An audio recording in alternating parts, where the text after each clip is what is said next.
Akkad existed long before the rise of Rome and the construction of Egypt's pyramids, the first great empire in Mesopotamia, which changed the course of history before fading into obscurity. The Akkadian dynasty was a symbol of ambition, power, and conquest from the mythological reign of Sargon the Great, who established an empire that stretched from the Persian Gulf to the Mediterranean, to the rebellious reign of Naram-Sin, who proclaimed himself a god. The pursuit of total control, however, has never done well in history. The once powerful cities, replete with monuments and splendor, were destroyed. Chaos, rebellion, and an enigmatic force that scholars continue to discuss today engulfed the once dominant empire. Was it a punishment from God? A disaster for the climate? Or the fate that all empires must suffer? Beyond history, the Akkadian legacy served as the cornerstone for the development of later civilizations. Their downfall serves as a sobering reminder that no power endures forever. Their conquests defined imperial ambition, and their kings shaped the idea of rule. Come along as we solve the puzzle, investigate the creation and decline of the first real empire, and reveal the unseen forces that molded the ancient world. This is the little-known tale of the empire that altered the course of history.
The powers of ancient Mesopotamia unequivocally recognized the Akkad dynasty and its monarchs, Sargon and Naram-Sin, as a pivotal epoch in their nation's history, and an essential benchmark for subsequent rulers.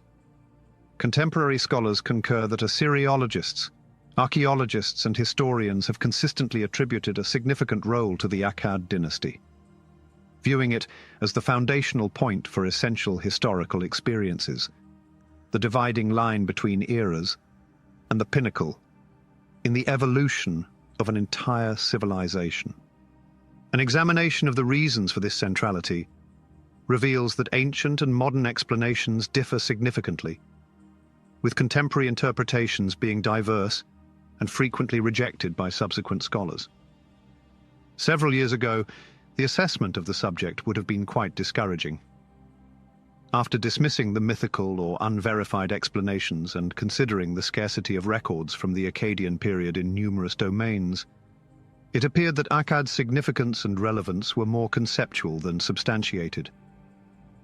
A balanced assessment of data and viewpoints has only recently become feasible. The objective of our conference is indeed this. We must begin with the explanations offered by the ancient scribes, if only to set them aside. Alternatively, we should acknowledge their significance in ancient historiography and our foreignness. The ancient scribes esteemed the Akkad kings as archetypes, exemplars of appropriate Sargon or inappropriate Naram-Sin conduct, and creators of unparalleled accomplishments to be emulated by any monarch aspiring for enduring renown.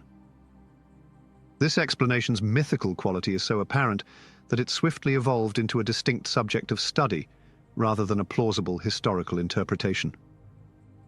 However, a question remains unaddressed. How and why was the Akkad dynasty assigned such a significant role in subsequent Mesopotamian culture? Contemporary scholars pursued alternative paths. At the onset of the 21st century, the reconstruction of third millennium history based on documentary evidence was primarily influenced by a positivistic approach rooted in Auguste Comte's sociology identified race and environment as the principal determinants of historical development. Akkad's significance was clearly the inaugural Semitic dynasty, succeeding the Sumerian dynasties. The ascendance of Sargon was precipitated by migration, marking the initial incursion of the Semites into Mesopotamia, their first chronologically verifiable wave from their original home in the Arabian desert towards the fertile alluvial plains. Currently, such an explanation and framing evoke a sense of annoyance. The documentary foundation is lacking, while the weight of preconceived historiographical theories is substantial. These theories, which elucidate cultural characteristics on an ethnic basis and cultural transformation on a migratory basis, no longer apply to us. Since initiating onomastic and linguistic documentation, it has been established that Semites inhabited Mesopotamia before Sargon.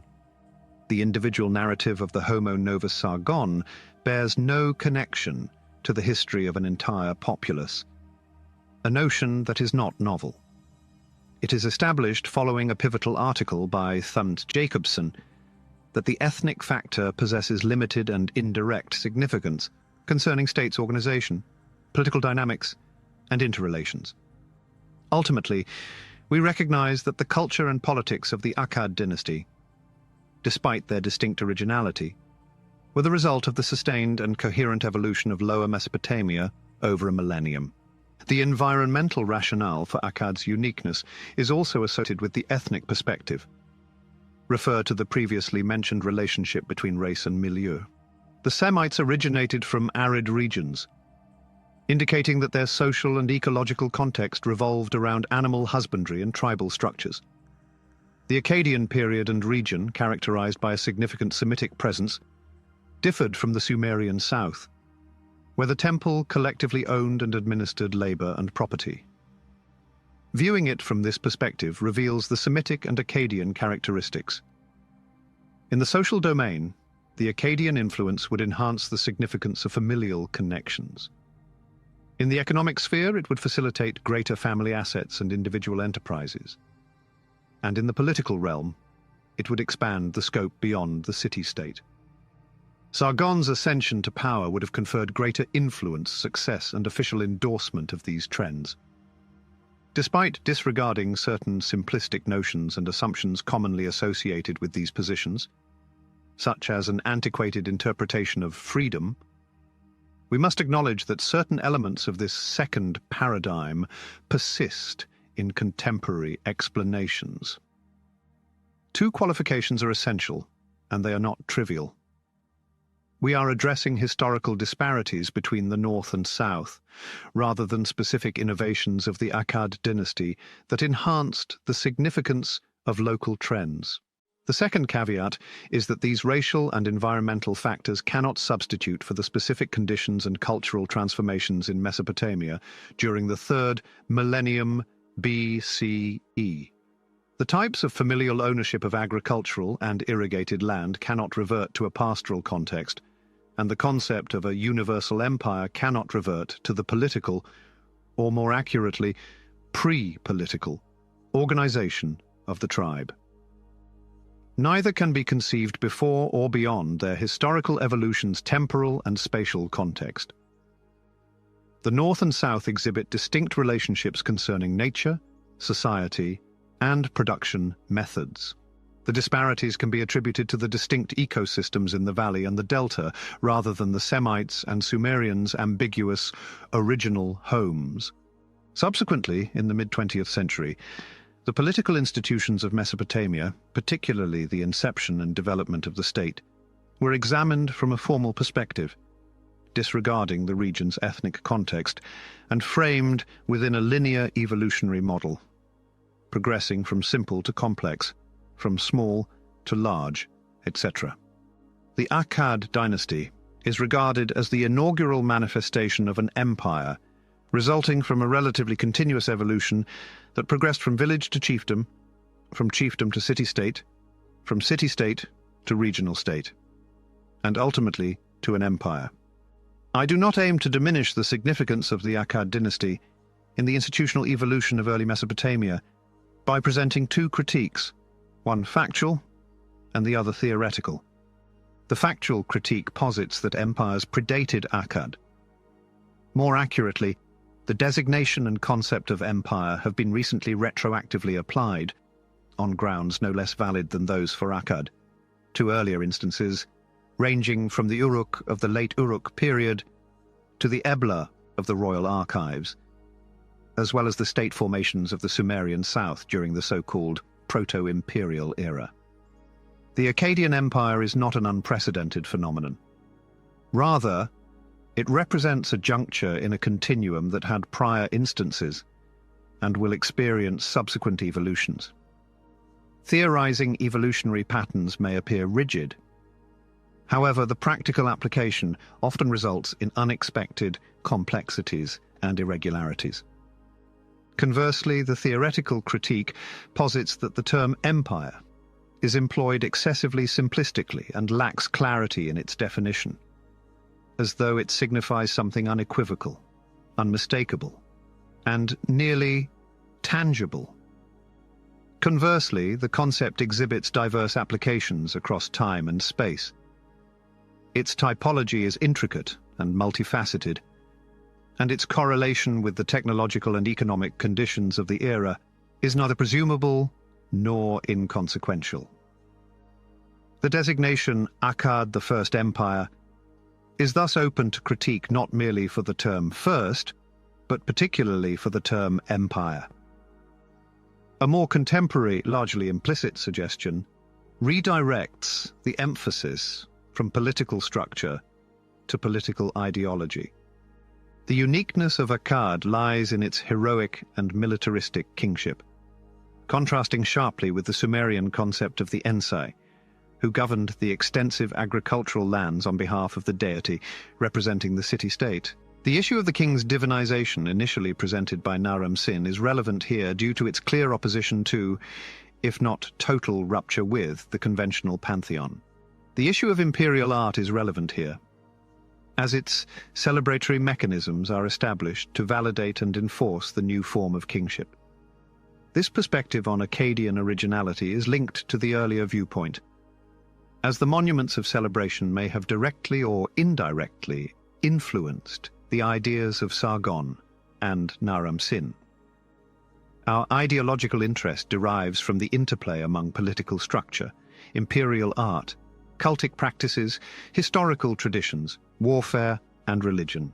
I aim to advance the ideological approach, focusing my attention on the issue of propaganda.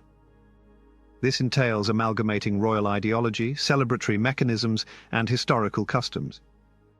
This perspective encompasses all artistic and literary expressions associated with the Akkad dynasty. The phrase, "the first political propaganda," encompasses all the flaws of the preceding terms. First appears mythical, while propaganda conveys a malevolent ideological connotation. One might suggest the first celebratory apparatus. Yet this lacks sufficient impact. Nevertheless, we ought to thoroughly employ this formula before denouncing it as crude and reductive, as we did with the preceding formulas. A final observation concerning the evolving trends in our approach to Akkad is pertinent. Historically, Akkad was primarily regarded as the inception of a process, whereas it is now predominantly viewed as a culmination point. The conceptual transformation arises from enhanced and newly obtained knowledge regarding Akkad's predecessors, specifically the advancements in Mesopotamia and adjacent regions during the early dynastic period. This is a significant shift, as it eliminates the misconceptions characterized as mythical that early modern scholars inherited from ancient historiography. A distinct assessment of the characters serves as a near emblem for this novel historical perspective. Ancient historiography and early modern historiography unequivocally regarded Sargon as the principal figure of the dynasty. adept at effecting a rupture with tradition and implementing institutional innovations. Recent historiography has diminished the significance of his role. The notion is gaining traction that Sargon is still pre-Sargonic, seemingly a paradox, and that the authentic Akkadian experience is more accurately depicted by the brief interval of Naram Sin and Shah Kali Sher. Naram Sin, with his extensive array of ventures and institutional innovations, is unequivocally the principal figure in this context. Recent data and methodologies have enhanced our comprehension of the Akkad issue. The Abaya archives significantly impact our understanding, not only due to their specific information, but also for their illumination of Syro-Mesopotamian history in the 3rd millennium, along the Kish-Mari-Ebbia axis. For the first time, we could juxtapose the assertions of Sargon and Naram Sin with corroborative evidence from their contemporaries. The initial concrete documentation of a trade network and empire surfaced. We can now situate the Akkadian state within the appropriate context of its spatial contemporaries and temporal antecedents. From this perspective, the chronological issue does not alter the significance of the Abaya texts. The primary inquiry concerns whether the Abaya destroyed by Naram Sin corresponds to the royal archives discovered in Palace G. This renders my belief somewhat solitary that the two Eblas are identical. Moreover, I would introduce an additional heretical skepticism. The reference to Kish in the Ebbia archives may denote a Sargonic entity maintaining its commercial and cultural hub in ancient Kish, while establishing its military and political center in New Akkad. The significance of the Ebla texts is irrelevant if individuals remain captivated by minor epigraphical discoveries on the periphery of Akkad. Spanning from the Habur Triangle to the Hamrin Basin, significant contributions have recently emerged and continue to arise from archaeological endeavors, which predominantly occur in peripheral areas rather than within the empire's core. Regrettably, excavation is limited to permitted sites. Numerous regions were previously inaccessible or remain so today. The archaeological understanding in the outskirts of Upper Mesopotamia, Syria, and southeastern Anatolia is swiftly coalescing from fragmented data into a comprehensive overview. In June, I had the opportunity to visit the remarkable and newly excavated Akkadian structures in Tel Brak, followed by the chance to excavate a contemporaneous building in Tel Mozan, a charred storehouse containing numerous pots on the floors. Simultaneously, textual analyses of the Akkadian economy and administration yield a more accurate depiction. The old Akkadian material, previously overlooked, has recently garnered appropriate attention. The analysis yielded initial, reliable insights into the Akkadian administrative system. However, the existing documentary samples are diverse and fragmented, precluding the formation of a comprehensive overview. Ultimately, we focus on royal inscriptions and literary works. Recent publications in both sectors include new and significant texts, notably enhanced editions of well-established works, and forthcoming monographs that have been eagerly anticipated. The recent data is undeniably significant. However, the most substantial advancements have occurred in methodology. The methodology for reading royal inscriptions or subsequent literary texts for historical reconstruction is a paradoxically contemporary issue. Let us examine interpretations of historical traditions that were prevalent until recent years. We believe a Copernican revolution occurred, a transformation that shifted the focus from the futile quest for the historical kernel to examining the author, the context of the text, its intent, its audience, and the historical knowledge accessible at that time. The semiological analysis of the texts parallels that of Akkadian art, which served primarily as public and political art intended for persuasion and celebration. The Akkadian royal ideology is beginning to crystallize through the efforts of titulary and royal inscriptions, monuments, and glyptics. This is grounded in evidence from the relevant period and it will be intriguing to observe its subsequent interpretation. To advance, we must compile a list of our remaining uncertainties regarding the Akkad dynasty. The capital city remains unidentified, with recent proposals suggesting various solutions, and is archaeologically unexamined. Despite its precise localization, this case is not singular. It is sufficient to reference the Mitannian Washukani or the Babylon of Hammurabi.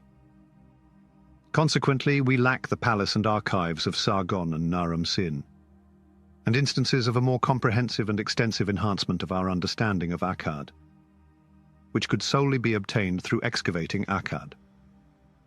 Has a more advantageous moment to initiate such projects ever occurred?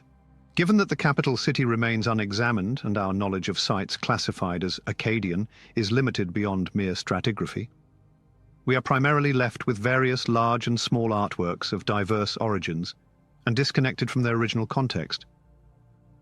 Other sectors, which rely heavily on excavating well-preserved and datable archaeological contexts, remain significant black holes. The most critical instance is Akkadian official architecture. We continue to reference distant Brak as a suitable example, yet it lacks superior evidence. What innovations and distinctive features characterize the Akkadian architecture and urban planning period? We cannot presently validate the impression that they were as significant as those that distinctly characterize the official art of the empire. This principle applies equally to material culture overall. Currently, no evidence suggests that the Akkadian period represented a notable advancement in domestic architecture, ceramic typology, or craftsmanship techniques. Is this a factual matter, or an illusion resulting from inadequate and unsuitable documentation? Comparable sentiments and uncertainties pertain to the settlement system, which has been reconstructed from comprehensive surveys encompassing a significant portion of the Mesopotamian alluvium. It is challenging to identify the distinctive fossils that differentiate the Akkadian period from its predecessor, the conclusion of the early dynastic period, and its successor, the enigmatic Gutian period. This creates a perplexing scenario that must be clarified to demonstrate continuity. The primary and most evident reason is that the documents contain issues that hinder the identification of settlement characteristics potentially attributable to the political actions of the Akkadian kings. However, with sufficient data, such characteristics would become apparent. Another possible explanation is that the continuity was genuine, and the emergence and disappearance of Akkad did not alter the settlement pattern in the core area, whereas the periphery faced distinct challenges. The inquiry is crucial due to its practical and theoretical significance. In the period between late Ubaid and early Dynastic III, when written records were scarce, political history was reconstructed by examining the development of the Mesopotamian settlement system. Upon obtaining reliable information from the texts regarding the extensive organization of the Akkadian Empire, it becomes evident that it did not precipitate significant population migrations, discernible alterations in settlement relationships, or any transition from a regional to an imperial scale. If the text did not indicate the existence of the Akkadian Empire, we would be unable to infer it from alterations in settlement patterns, or to reiterate the previous point, from the development of material culture. Either the innovative techniques for reconstructing history, which rely on the spatial analysis of settlements and artifacts, are ineffective when applied to a broader, more comparable dataset, rendering them unsuitable for historical reconstruction. Or these techniques are effective and provide an accurate representation of reality, albeit at a comprehensible level. They assert that the Akkadian Empire functioned as an ideological superstructure, lacking significant influence on the material landscape, aside from a few official monuments that elude statistical assessment. The empire's structure and essence are imbued with significant uncertainty, necessitating a precise historical interpretation. We are primarily inclined to envision the Akkad Empire through the frameworks of subsequent empires, such as the Urs-Thrur Empire. Why not envision it based on the principles of the prior trade networks, from Uruk to Ebia? While notable advancement in the political and administrative unification process was limited to the domestic sphere and occurred non-homogeneous and discontinuous, the application of force against foreign nations has escalated compared to prior networks. The extent to which the new political options contributed to the entity's formation remains ambiguous. A comprehensive array of opposing terms has frequently been employed, and remains applicable, to assist in defining the spectrum of potential solutions and the limits of our understanding. I will only briefly reference them here. However, some of our papers will address them in greater detail. Previously, we exaggerated the conflict between Semites and Sumerians, and subsequently suppressed it. We can now evaluate it more objectively. The North versus South dichotomy is particularly pertinent when contemplating a political unification originating from the North. The dichotomy of city versus empire, or local autonomies versus central authority, retains its significance. The center versus periphery dichotomy is pertinent, illustrating the significant disparities between the small inner country and the expansive regions that extend from it. The typological distinction between territorial and network empires is pertinent here. Finally, the dichotomy of palace versus temple presents particular challenges such as the deification of the monarch, the dynamics between Akkad and Nippur, and the Sargonic religious strategy in the south. A final issue warrants attention. Akkad's aggressive political strategies towards the periphery resulted in destabilization. However, by the dynasty's conclusion, this destabilization emanated from the periphery into the interior, manifested by the notorious Gutians. A calculated effort to eradicate competing networks, resulting in the annihilation of Ebia in the west, and the ferocious assaults on Elam and the Gulf nations in the east, initiated an uncontrollable chain reaction. This mirror iteration of the ancient motif of hubris/nemesis, which classical historiography attributed to Naram-Sin. Nonetheless, the widespread turmoil that led to the decline of early Bronze cultures throughout the Near East had significantly deeper and more remote origins. The belligerent politics of the Akkadian kings merely reflected the underlying chaos or represented a desperate endeavor for survival. We can now summarize the objectives of our conference as general interest and accessibility, along with the inclusion of historians who are not exclusively Assyriologists.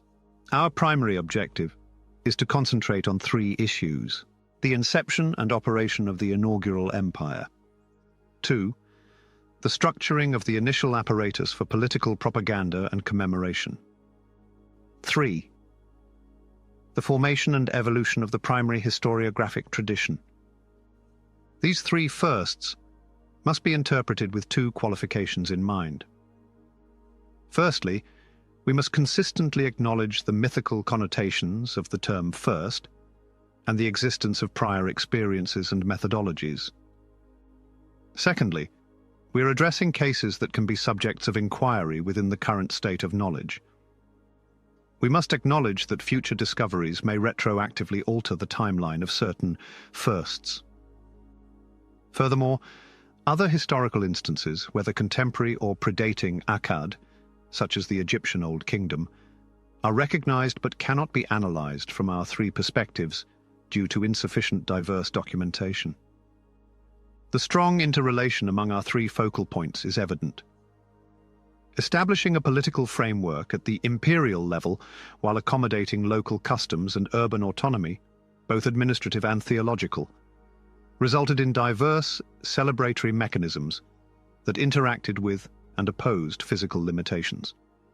The remnants of such a machine, accessible to subsequent generations for an extended period, inspired the initial extensive compilation of historical legends. These legends marked the inception of historiography, examining and applying historical events to contemporary requirements.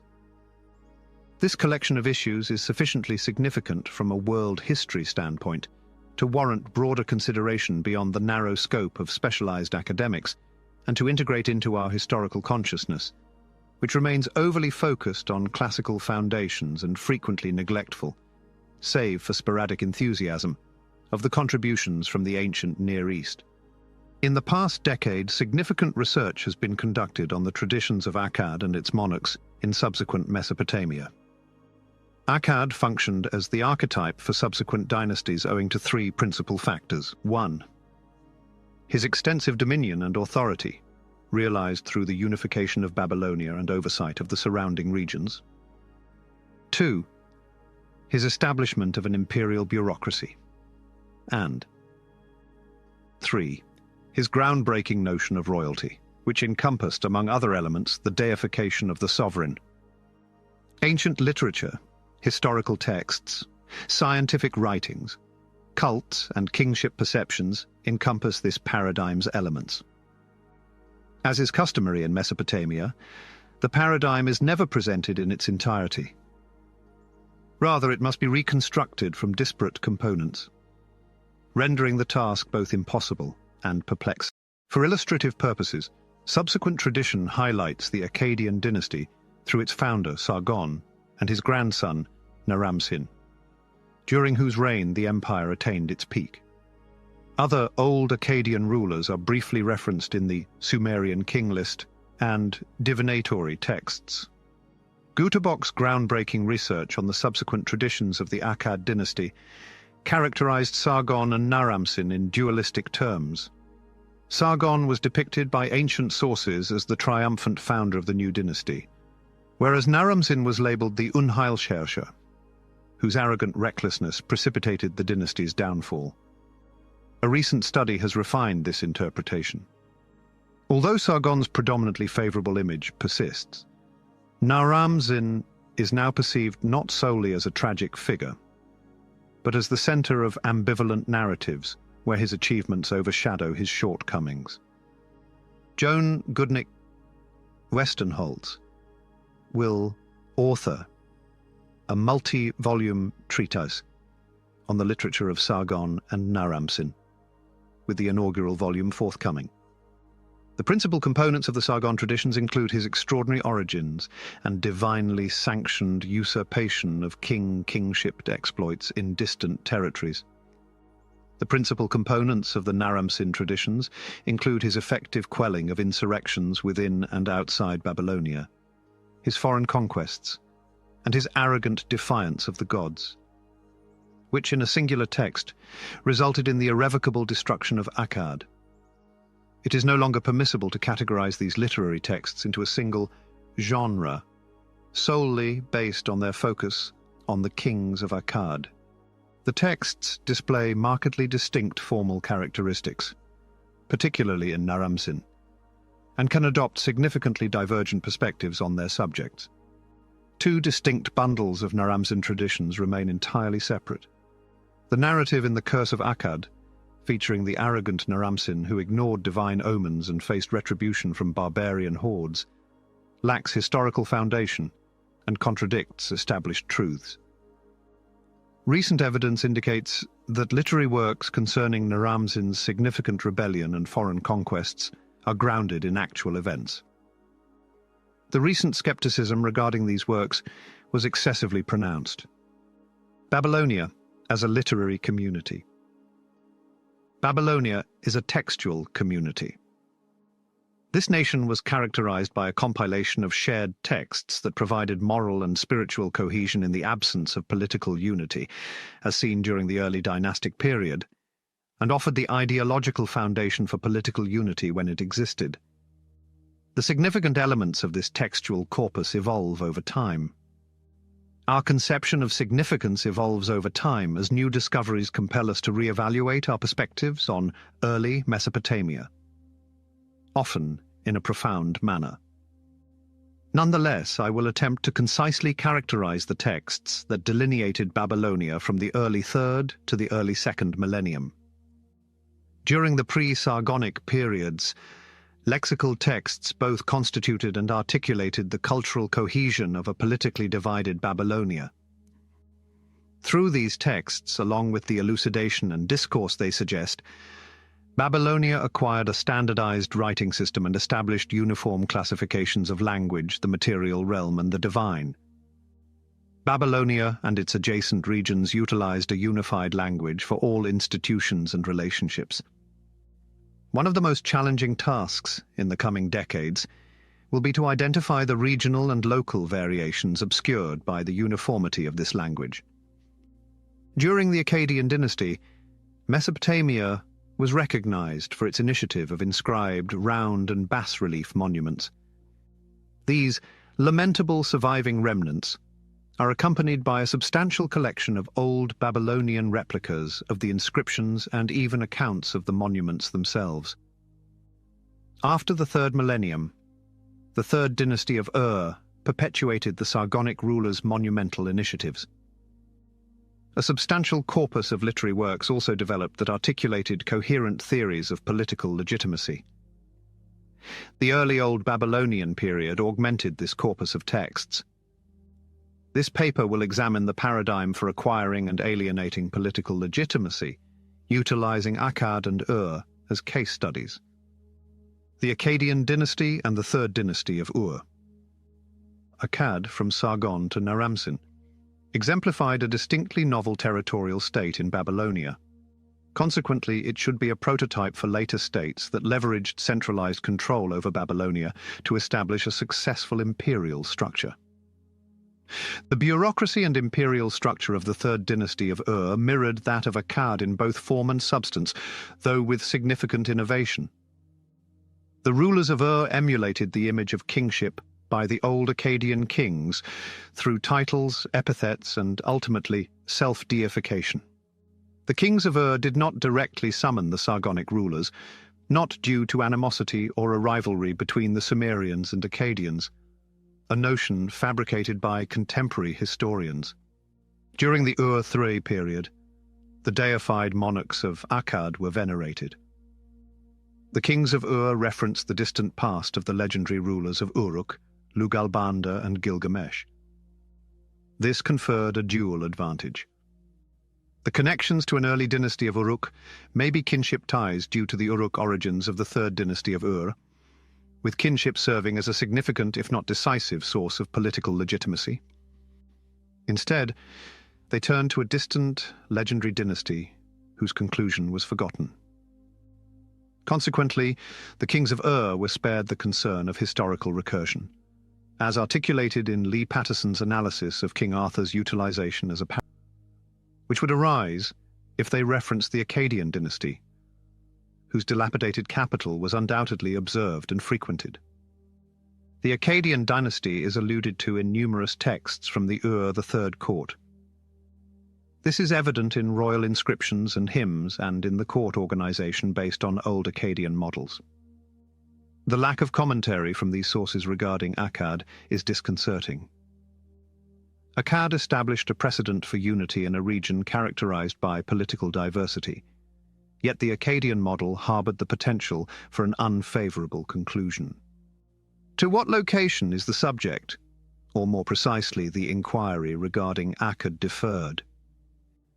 This pertains to a distinct corpus of texts, authored by the same elite responsible for the self-aggrandizing inscriptions and panegyrics dedicated to the kings of Ur. The authorship of royal hymns and inscriptions from the Ur III period is predominantly undisclosed. Our knowledge regarding the scribal schools or academies that housed most of the Sumerian literature was preserved on thousands of old Babylonian tablets from approximately 1800 BCE was created. However, if Shulgi's asserted patronage of the scribal academies is regarded with any seriousness, the central government's oversight of temple institutions is considered. Royal supervision was consistently evident in the sole viable locations for text production beyond the court. We should regard court propaganda and other literary works as manifestations of harmonious, rather than opposing, ideologies that address political legitimacy, variably across different contexts. Descriptions and explanations of Akkad's rise and fall are found in literature that did not directly address the royal commission. The Akkadian Curse. The 281-line poem Curse of Akkad is documented in manuscripts from the 3rd dynasty of Ur, and its composition can be accurately dated to that era. The narrative commences by detailing how Enlil, the principal deity of the Babylonian pantheon, transferred dominion from the cities of Kish and Uruk to Sargon. The goddess Lunana, patron of Sargon, subsequently establishes her dominion in Akkad, Sargon's city, bestowing prosperity, abundance, and joy.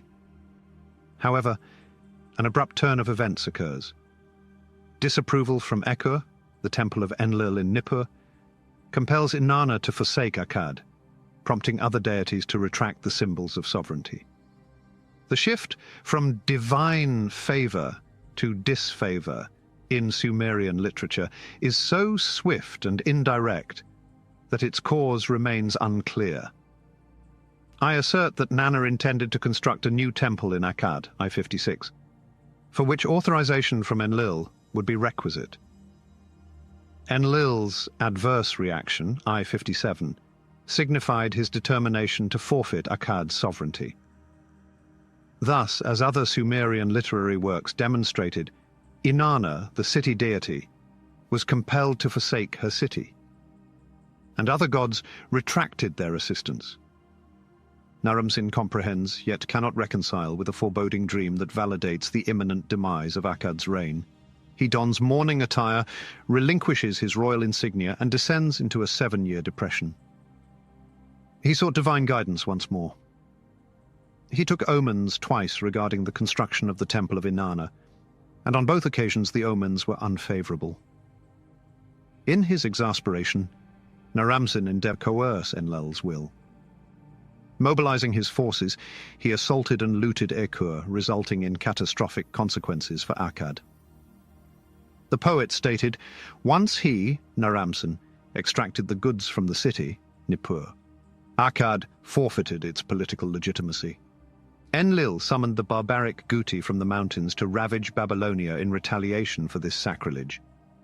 Following catastrophic devastation, the survivors convened to conduct a lamentation ceremony.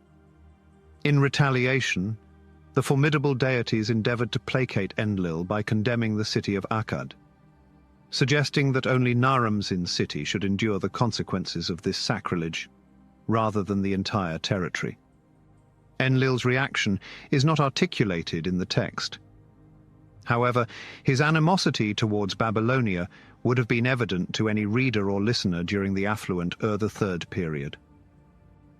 The legend of Sargon of Sumer.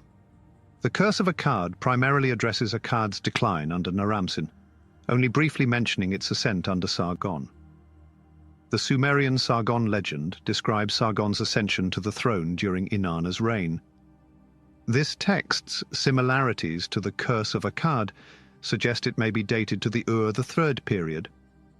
The narrative commences with a portrayal of King Ur-Zababa, seated on the throne of the flourishing city of Kish. The conventional northern Babylonian center of kingship promptly declares that the deities An and Enlil have commanded a transfer of sovereignty from that locale. The introduction of Sargon implies atypical and non-royal origins. However, the text ceases abruptly. Upon continuing the narrative, Sargon serves Ur-Zababa, a segment of his biography widely recognized in subsequent tradition. Sargon envisions, with Inanna's assistance, usurping Ur-Zababa's position.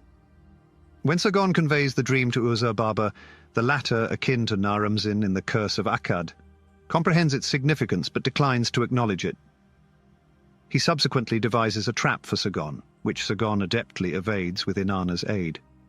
Resolute in eliminating Sargon, Ur-Zababa subsequently dispatches him to Lugal-Zaggisi, accompanied by what has been accurately identified as a Uriah letter or Bellerophon letter, contingent upon the chosen tradition for reference. During that period, the practice of inscribing tablets was prevalent, yet the use of envelopes to cover them was non-existent. King Ur-Zababa composed a tablet for Sargon, the divine selection, which would ultimately lead to his demise, and sent it to Lugalzagesi in Uruk. The text resumes during negotiations involving Lugalzagesi, his spouse, a courier, and Sargon. It abruptly concludes, yet it likely recounts Sargon's victory over Lugalzagesi and the subsequent unification of Babylonia under his dominion. The Sumerian king list delineates a dynastic history of Babylonia spanning from, in certain manuscript traditions, antediluvian epochs to the inaugural dynasty of Isin. Nevertheless, Wilke recently contended that it was initially compiled during the reign of Shulgi of Ur, a position I concur with, albeit for disparate reasons. The principle of a singular legitimate locus of kingship emulates the list, as is commonly acknowledged. Ultimately, in phrasing that may differ among versions, a ruling city was defeated, destroyed, or its dynastic authority was usurped, resulting in the transfer of kingship to the city. Notably, in contrast to the previously examined poetic texts, or the actual inscriptions of Babylonian rulers, the Sumerian king list does not attribute the transfer of sovereignty to divine intervention. The Akkadian dynasty succeeded the Kish dynasty, which featured Urzababa, and was followed by a Uruk dynasty that included Lugalzagesi solely. This resembles the pattern we examined in the poetic texts. The Sumerian king list, in its sporadic anecdotal asides, alludes to Sargon's atypical lineage and his service to Urzababa, a notion echoed in the Sumerian Sargon legend. However, unlike the Curse of Akkad, which concludes the Akkadian dynasty with Naram-Sin, the king list continues with Naram-Sin's actual successor, his son Shaka-Lishari, and several subsequent rulers.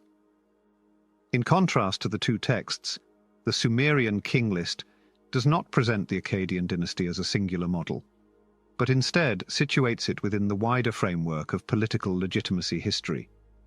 The bureaucratic structure's spare format and the lack of divine intervention engender an aura of authority, as compelling as the ornate poetry and supernatural elements in the Curse of Akkad and the Sumerian Sargon legend.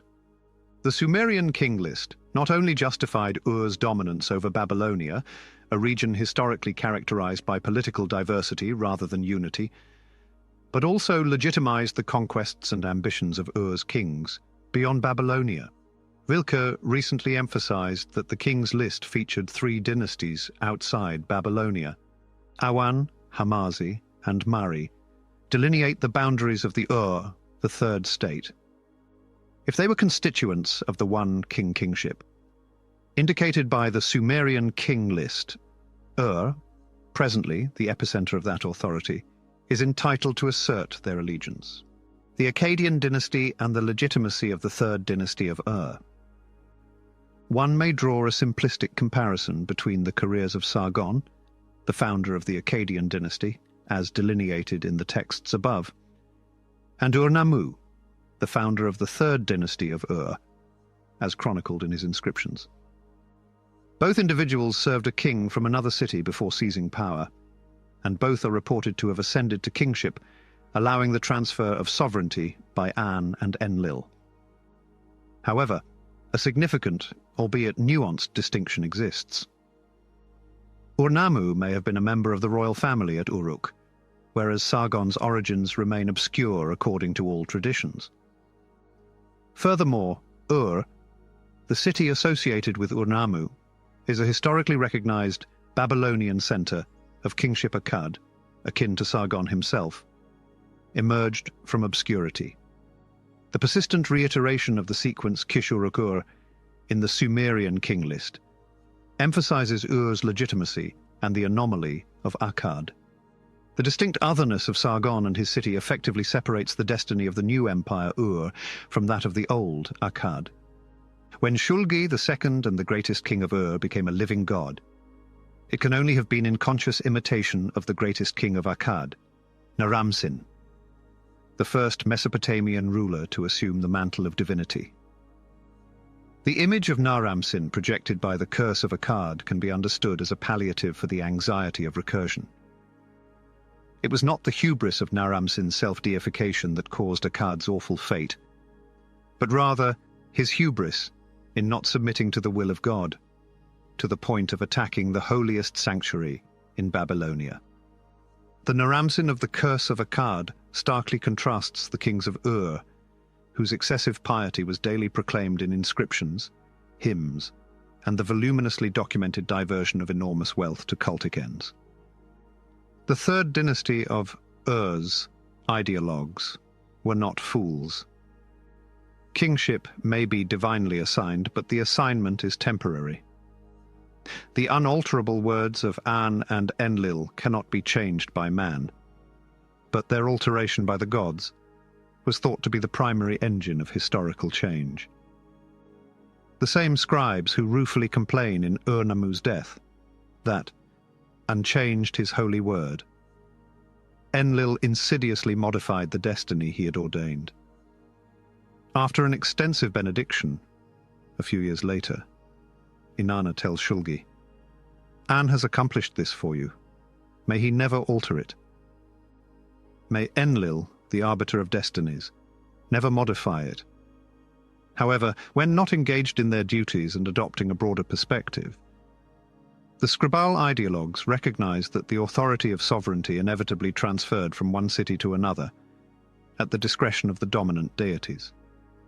No Sumerian text, apart from those directly associated with the court, such as royal inscriptions or hymns, assurance that sovereignty is eternal.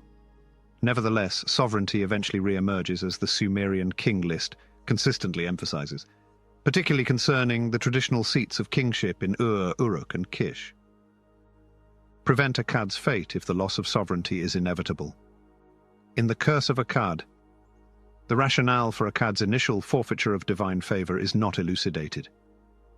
Similarly, in that same work, and in the Sumerian Sargon legend, no explanation is offered for the loss of sovereignty by Uruk and Kish.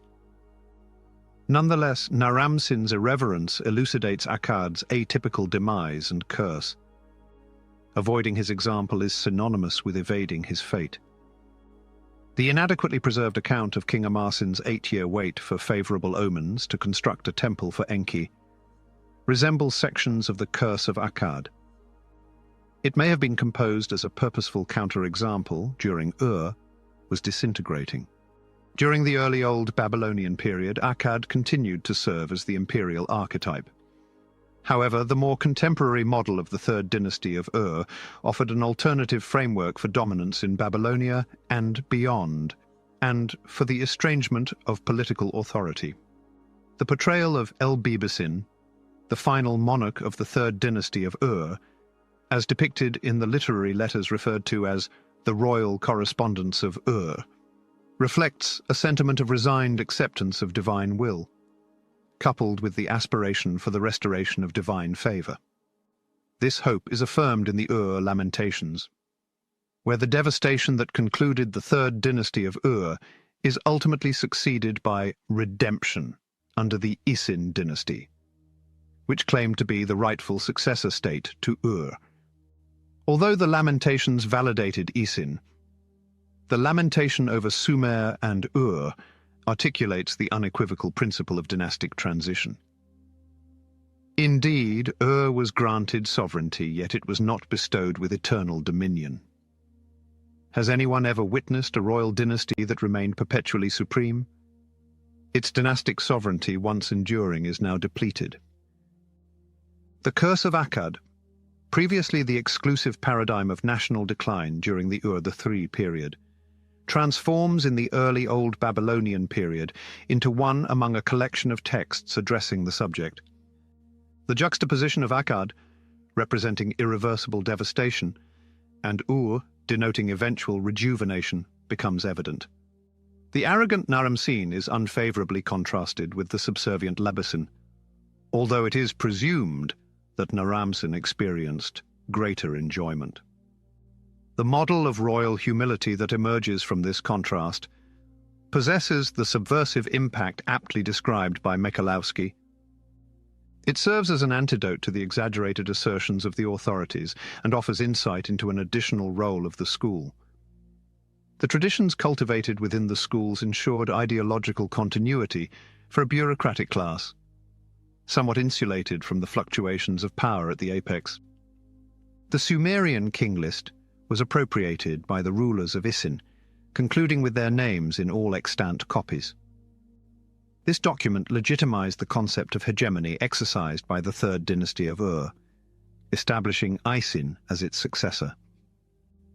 However, whether it replaced a legitimate Amorite genealogy or served as a counterpoint remains ambiguous. The subsequent prominent Babylonian hegemon after Shulgi was Hammurabi of Babylon. His dynasty relied on a document that amalgamated the ancient third millennium notion of sovereignty based on geography with the Amorite principle of legitimacy, derived from familial lineage. Is it merely coincidental that the Curse of Akkad, which narrates Akkad's decline and fall under Naram-Sin, was the most prevalent composition in the scribal curriculum during the reign of Hammurabi's son Samsu-iluna, coinciding with the moment when Hammurabi's extensive conquests were diminishing in Babylon's grasp? Viewed from the third millennium, the Sargonic king's management can be divided into 4 distinct domains: military, political, economic, and ideological. The Sargonic king's achievements in each of these areas, and the causes and extent of their success, are the central focus of our current conference. Notably, their military triumphs were the most enduringly remembered in subsequent Akkadian literary and historical traditions. The administrative framework governing political and economic management is the most extensively documented area, supplemented by Sargonic commemorative inscriptions that offer further insights into military and political affairs. In the domain of ideology, religion is primarily recognized through commemorative inscriptions and a collection of Sumerian literary texts thought to originate from the Sargonic period. The remnants of official artworks provide a unique lens through which to assess ideology, demonstrating centralized control over subject matter, medium, execution, and style. Presenting a coherent narrative of the extensive evidence from the Sargonic period requires documented creativity, as only vague outlines of the history and civilization of this era have been established. Significant strides have been made since Liverani's examination of Sargon and Diakonov's groundbreaking analysis of the Sargonic state and society. Those deeply involved in examining this semi-legendary epoch of Mesopotamian history will appreciate the challenges posed by this conference. This contribution does not aim to present novel insights. Instead, it provides a concise overview of research findings from the past 2 decades, addressing how the Sargonic kings administered their territories. Management during the Sargonic period was inherently tied to the potential for coercion. The Sargonic kings asserted that their authority primarily stemmed from military conquest, which they claimed was endorsed by the Mesopotamian deities. They depicted themselves in art and commemorative inscriptions as supreme commanders of their forces. The principal military officer following the king was the general, or sag presumably, a professional soldier, who commanded the standing army, if one existed, and the contingents provided by cities and territories under the king's authority. When a general and his extensive personal staff approached a city, they were provided sustenance and lodging by the local ens y, or city ruler. This implies that the troop supply may have been executed comparably.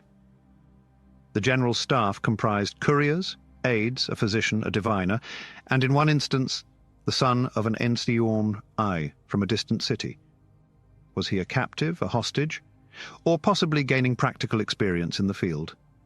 A general is allocated over 190 hectares of arable land in an administrative record, representing one of the highest allocations for an individual. Only a limited number of texts are recognized as about the supply of troops. The purported garrison records from Sargonic Girsu are more plausibly records of a provincial administrative center, rather than a military garrison, as the term is conventionally interpreted. Certain records from Girsu pertain to guard duty, sleeping in structures or against a wall, and the allocation of quarters. However, there is no evidence to suggest that these individuals are military personnel rather than laborers. In any event, their numbers are minimal, rarely constituting more than a company of men in a few instances. This meticulous examination of the available evidence underscores the thoroughness and reliability of our findings. The subsequent rank in the military hierarchy was the ensi, or city ruler, who was presumably tasked with organizing the city militia and overseeing its supplies and equipment. The Sargonic king personally conscripted the forces of the capital, Agade, which likely lacked independent military units. An investigation into records of these levies proved unfruitful unless they are included in the numerous name lists found in 3rd millennium archives. The levy would have been organized by quarter, village and district, as evidenced by subsequent periods. Some records resemble muster formations, yet whether they refer to soldiers or laborers remains uncertain.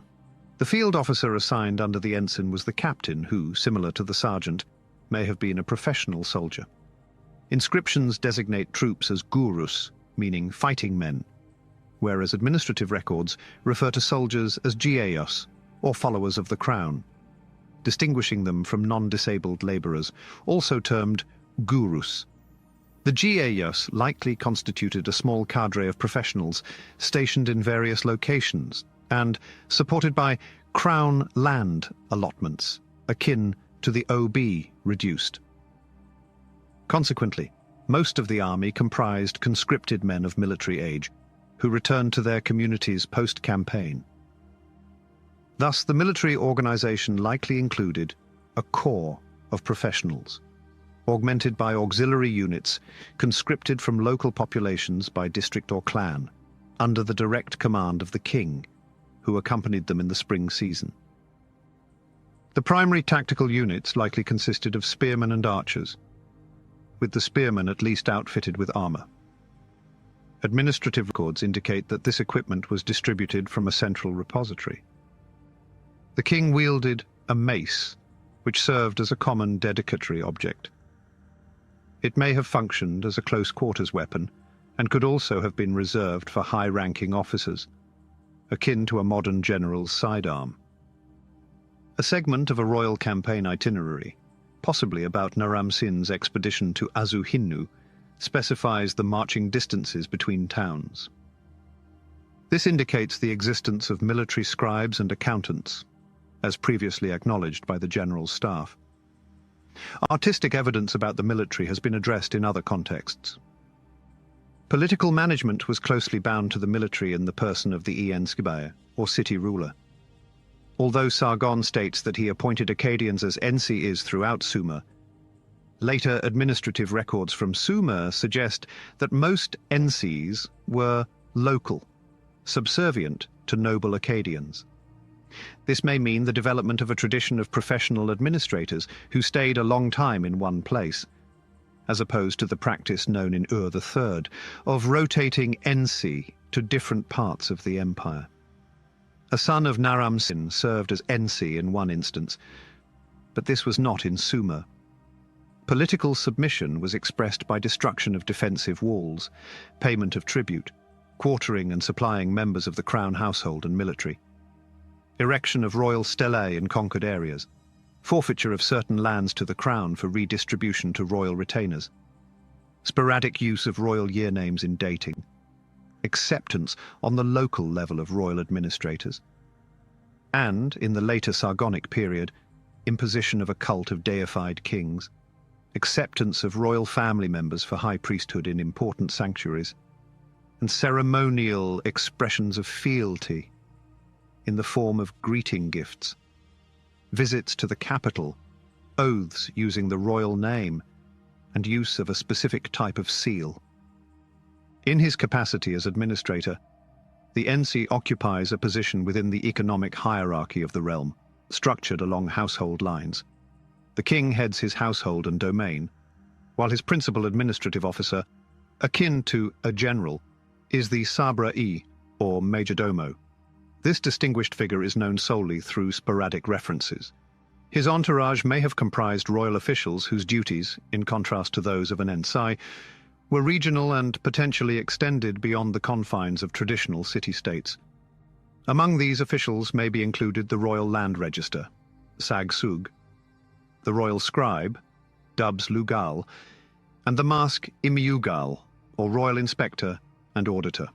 Prominent officials of the realm, such as the Sabra-i and Ensi, were bestowed substantial personal estates by the king. The king initially obtained this land through conquest and appropriation. Territories owned by vanquished rulers presumably became the Sargonic king's property and lineage. Historical records and monuments indicate the appropriation of land from subjugated communities, followed by its redistribution to royal household servants. Mani Shtushu and Sharkali Shari are documented to have acquired land or usage rights, suggesting that the principle of private land ownership was acknowledged, and the concept of supreme ownership of all land by the king was absent. Members of the ruling elite, including Yetib Mer and Mesag, prominent officials during the reign of Naram Sin or Sharkalishari, possessed extensive tracts of arable land. Specifically, Yetib Mer controlled approximately 650 hectares, while Mesag managed around 1,270 hectares, equivalent to 40 ploughing units or 3,600 iku. In Sumer, titled officials, including priests, possessed smaller plots, which were still significantly larger than mere subsistence requirements. Individuals, frequently lacking titles, could manage smaller plots, sometimes as diminutive as a few square meters. Entire villages and towns could be encompassed within larger parcels, prompting the inquiry of whether the residents of these villages were relegated to unfree status, as documented in later periods. I possess no evidence to address this inquiry. A study of the utilization and administration of land controlled by the ruling authority indicates that accountability for it may not have aligned with the actual methods of its exploitation. Although parcels were allocated among various individuals in approximate quantities, suggesting that each individual managed a specific physical area within the fields were cultivated as cohesive units, with the harvest distributed among the landholders according to the area possessed, field by field. Consequently, the records about such land, which document areas held, cultivation expenditures, and accountable harvest portions, are also significant. Few records of agricultural practices exist than harvest distribution, despite the underlying management strategy being rooted in traditional agricultural methods. In communal agricultural practices, individual families possessed shares in various fields to equitably distribute risks, labor, and returns from cultivation. Consequently, the Sargonic administration operated as an extended community or household, allocating its accountable land similarly to a village community. No evidence exists to ascertain the proportion of arable land controlled by the ruling dynasty in Mesopotamia. If Mesag, who served as Ens Anov Umma, is indeed the same individual who managed the estate of Mesag, located near Umma, he exemplifies the dual role of Ensi as both a royal administrator and the head of his estate. The two archives delineating these functions, Umasi and Mesag respectively, reveal markedly different systems of accountability, Akkadian and Sumerian, operating concurrently in the same region and potentially involving the same individuals. One system was traditional and local, while the other was an imposition resulting from the Sargonic conquest of the area. Since both archives have been thoroughly examined, further elaboration on the specifics is unnecessary. 9 domains of economic management by Ensis can be inferred from existing records: agriculture, harvest distribution, labor and draft animals, human laborers, sheep and goats, hunting and fishing, oils, fats and aromatics, industrial and food production, and commerce. Regarding agriculture, the lands within the Ensi jurisdiction were allocated among parcel holders, some for subsistence and others for lease. Ultimately, I was responsible for this land. Land tenure and leasing required the user to remit a share of the harvest and a monetary payment to the landlord, a fraction of which could be deemed the Crown's property.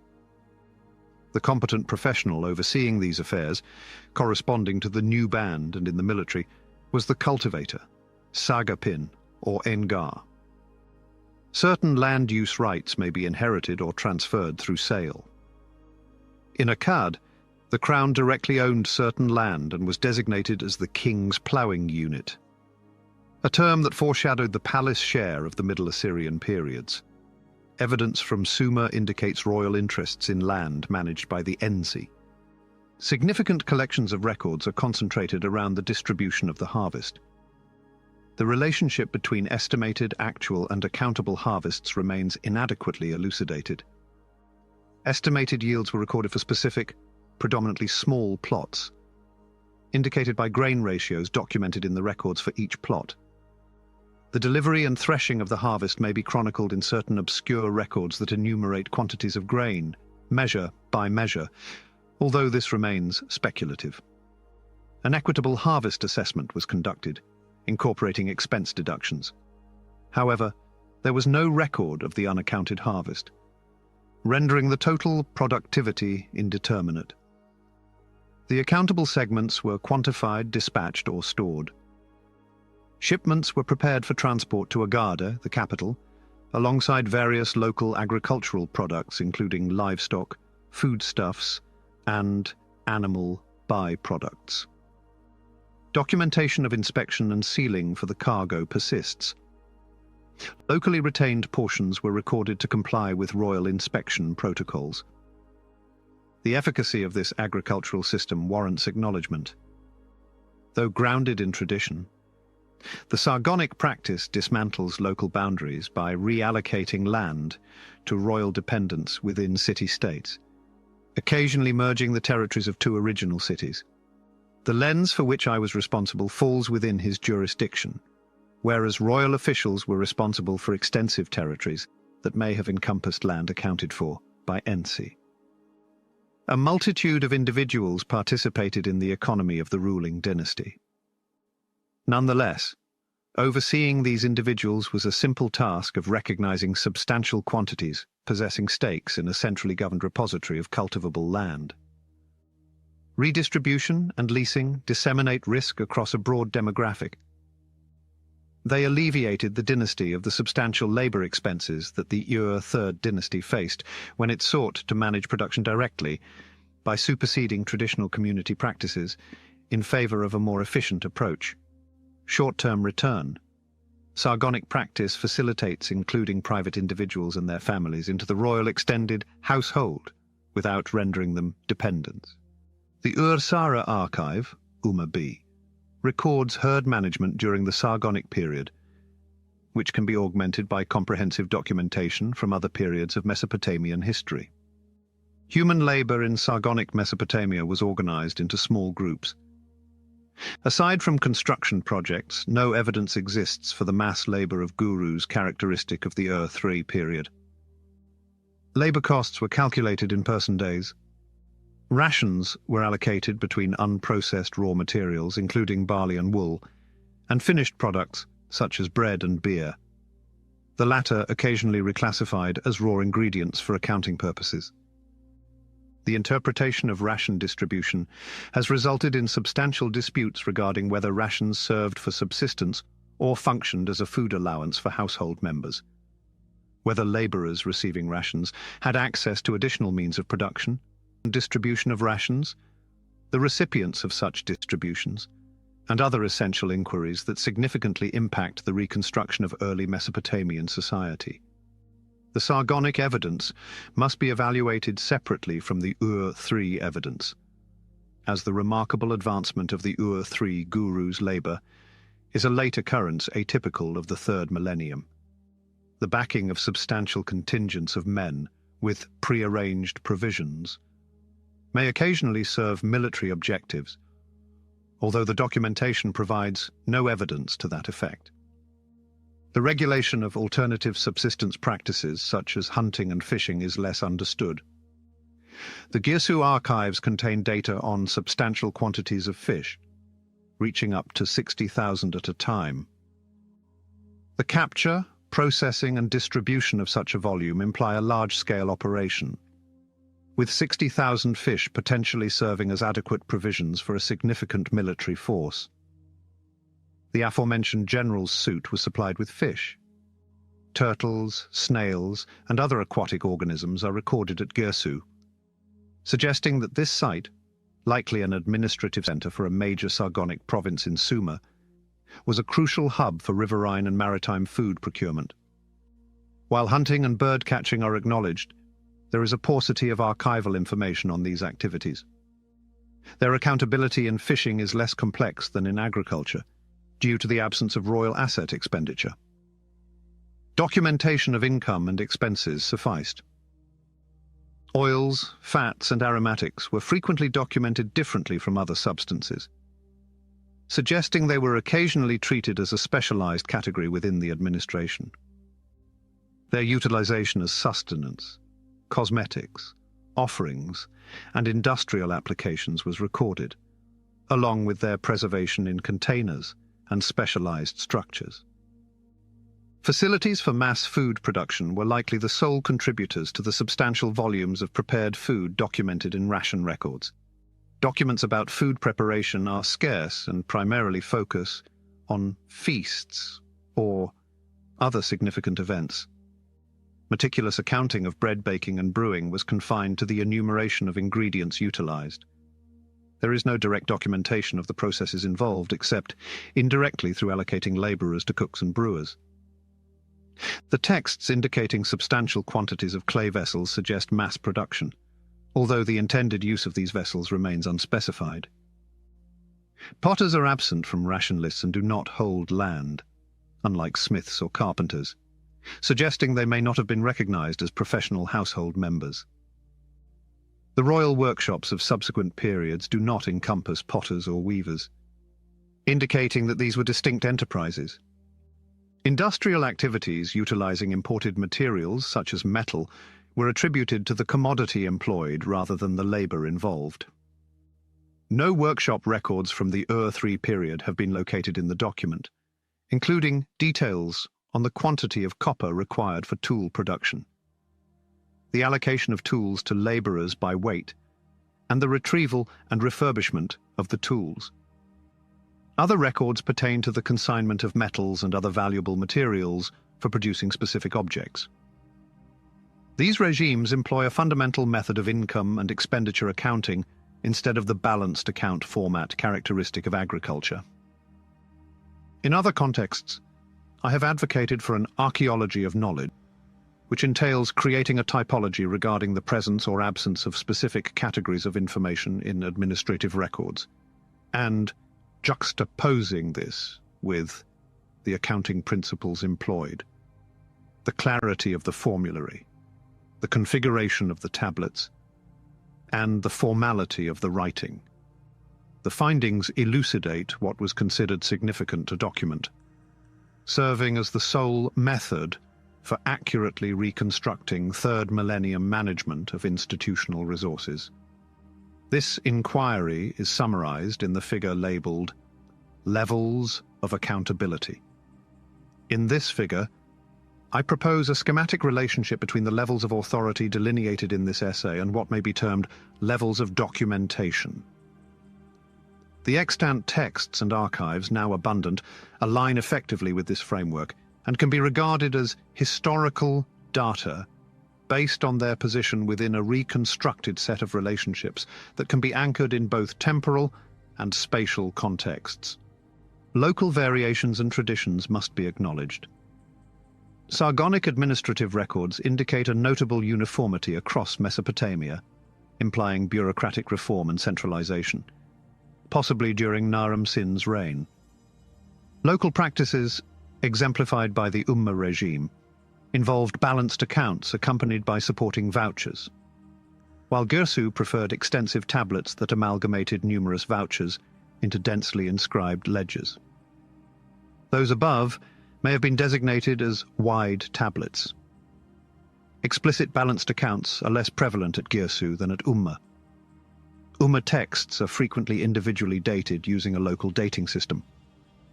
In contrast, Girsu texts were typically updated and stored in baskets with dated labels, employing royal year names, despite pre-Sargonic Lagash's local tradition of dating with regnal years, similar to Ummah. The Massaga state did not date its records, except for a few instances. Texts from northern Mesopotamia utilized year names if dated, although it remains uncertain whether the northern scribal tradition also employed regnal years. One anticipates minimal evidence of administrative intrusion in domestic matters regarding private or familial sources. Notably, few individuals of nobility or official affairs are document family archives. The primary exception is the Ur-Sara archive, whose formal accountability implies a contractual relationship between the family and an institution, in contrast to the Enlil-Amaba and Kuradum archives. The Ur-Sara archive is consistently dated and remarkably explicit in its formulary. Consequently, to enhance the depiction of management I have outlined, it is pertinent to note that it established avenues for private individuals to access institutional resources for profit. Despite occasional skepticism, this pattern is well established in Mesopotamian history, warranting little further justification. The occupation of non-Mesopotamian territories presents distinct control and management challenges. Evidence from Susa indicates the existence of a Sargonic estate staffed by Mesopotamian personnel, comprising approximately 950 individuals, men, women, and children, on an estimated 444 hectares of land. It remains unclear whether these individuals were native Mesopotamians, laborers, soldiers with their families, or colonists. Notably, there is no Elamite presence among them. The history of Sargonic involvement in southwest Iran is marked by violence. Following Mesopotamia, the Sargonic kings may have prioritized this region militarily. The pronounced local hostility could account for establishing a secluded Mesopotamian enclave there, which remained prominent enough to exemplify a predominantly Mesopotamian administrative model in Susiana long after the decline of Sargonic authority. There are tantalizing scraps of evidence for a Mesopotamian merchant colony residing at Susa 80. Some of these merchants may have hailed from the Umma region. We may also meet them at Girsu. Their relationship with the military and administrative presence is not clear. The script of the relevant texts is of the usual administrative type, rather than the informal private type. As to what commodities interested them, they include the usual silver, wool, and barley found on domestic Mesopotamian markets, as well as pottery, fruit, spices, and copper. The document leads one to suppose that excellent opportunities for international trade existed there. I have proposed that Susa was a center for overland trade linking Iran and Sumer. It is tempting to superimpose the Susian model as we know it from texts on the enigmatic building from Tel Brak. This contained some bricks stamped with the name of Naram Sin and fragments of Sargonic administrative texts, usually dated to the Sargonic period 81. What may be a fragment of a Naram Sin brick found at Susa, as well 82, but the most positivist historians would hesitate before making much of that. One method of ideology or public sentiment management is through religious policy. The works of Enheduanna van Dyck may signify an initial phase in this process, suggesting the promotion of an official syncretism between Sumer and Akkad, potentially under the auspices of Ishtar. A subsequent phase involved the deification of Naram Sin, possibly as the patron deity of his city, Agade. A later distorted legend implies that Agade may have been venerated for the worship of foreign barbarian peoples, although this is contentious. Naram Sin's extravagant reconstruction of Ekur, now substantiated by administrative texts, did not endear him to the author of The Curse of Agade. Among these initiatives, the cult of the Sargonic kings endured the longest, persisting into the Neo-Babylonian period. Regarding the issues raised by Liverani in his introductory essay, the concept of empire does not require extensive examination. If empire refers to a vast multinational state characterized by a central heartland and provinces, governed by a ruler who embodies an extraordinary persona and exhibits a consistent centralized administrative framework across its territories, then the political accomplishments of the Sargonic period can indeed be classified as an empire, irrespective of the contemporary pejorative connotations associated with the term.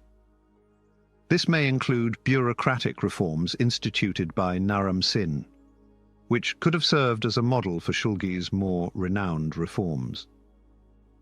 Additionally, the artistry in sculpture and relief work indicates a centralized production oversight. Why was the Sargonic Empire remembered with such éclat in later ages? Partly because, like the empire once based in Rome, it worked for a time, and people believed in it. Later, Mesopotamian historical tradition preserved almost no memory of earlier political achievements, such as may be represented by the Kish civilization 91 and the Uruk expansion into Syria and Iran 92. Therefore, we may qualify our title elaborately as the first remembered empire in Mesopotamia with universal pretensions. The origins of this phenomenon are a research frontier. Nissen sees indigenous Mesopotamian development, Steinkeller, a northern political tradition intrusive in the south. Concerning the latter, at certain times, conditions in the northern, rainfall and well-watered agricultural zone coalesced in such a way as to permit dramatic centralization and political expansion in an environment normally less conducive to such enterprises than was the irrigation zone. The Assyrian Empire is only the latest and best-known example. For the Sargonic kings, there was an example scarcely known to us, the still shadowy tradition of the kingship of Kish, that the early Sargonic kings invoked as their own. What remains today are scattered fragments of the final phases of the Sargonic Empire, and an imposing body of later historical tradition that was more concerned with grandeur and fall than with origins. As Liverani reminds us, this was often more responsive to the context in which it was composed than revelatory of the times it invoked. However, Mesopotamian literature need not be seen solely as expressing politics and ideology. To the Mesopotamians, the Sargonic Empire seemed a new departure, civilized and destined to stand against overwhelming, even uncanny threats. The old Babylonian scholars who studied Sargonic monuments had little earlier material in their repertory. Did Naram Sin's reconstruction of Akur eliminate everything earlier? The old Babylo-means, in an era of petty states, could see possibility only for imitation and envy, insofar as the illusion of universal empire was, for the time, gone and unrecoverable. Admiration was both for legendary material success and for what later generations saw as strong self-confidence compared to their uncertainties. These stemmed partly from their knowledge that the Sargonic Empire was destined to be destroyed and that Agade was to linger on first as a city-state and then as a ruin. When putting together the history of the Akkad dynasty, it has always been easy to tell the difference between sources written at the time, mostly royal inscriptions on original monuments or careful copies, and sources written later in the history books. The second class of sources presents more reliability issues compared to the first. Obvious problems can be faced in the historical utilization of both sources. People have always thought that the celebratory purpose of the royal inscriptions might have changed them, making the positive parts stand out more, or even be made up, and the negative parts less noticeable, or even left out or turned into positives. The mythical and fantastic features of their genre affect the literary texts. Their purpose and bias are often as much distorting as those of the celebrative texts, although less evident and often unnoticed by the scholars. However, an additional challenge with the literary texts is the chronological gap between them and the events they reference, which must be bridged by identifying sources or postulating traditions. Otherwise, their historical reliability would be invalidated. However, during the initial attempts to reconstruct the Akkad dynasty's history, the prevailing circumstances hindered a thorough consideration of the issues related to source reliability. Initially, the available sources were scarce, prompting a concerted effort to extract as much information as possible. Secondly, Under the enthusiasm of the first discoveries, the trend pointed toward the enlargement of the king's accomplishments and range of action. Thirdly, the formal study of the classes of relevant texts, i.e., the royal inscriptions and the historical literature, had not started. Lastly, a clear idea of the development of historical traditions and their relationships with the different historical periods was still missing. As a result of these factors, all the different texts were read and used as a mine of data, which was too precious to afford the luxury of critical selection. Although some methodological caution was sometimes inserted in a premise or a footnote, practically all information was equally welcome and treated in an undifferentiated way. 3. In a way, these treatments were late epigons of the very historical tradition of ancient Mesopotamia. They took information from that tradition and repeated it, adding only an attempt to make sense of it or a formal note of caution.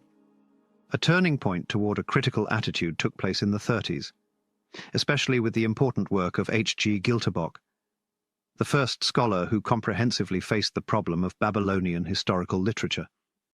A closer look at this type of writing, the time between events and texts, the idea that there might be a good tradition, and most importantly, the fact that the ancient authors weren't interested in historical accuracy, challenged the habit of using sources without any filter.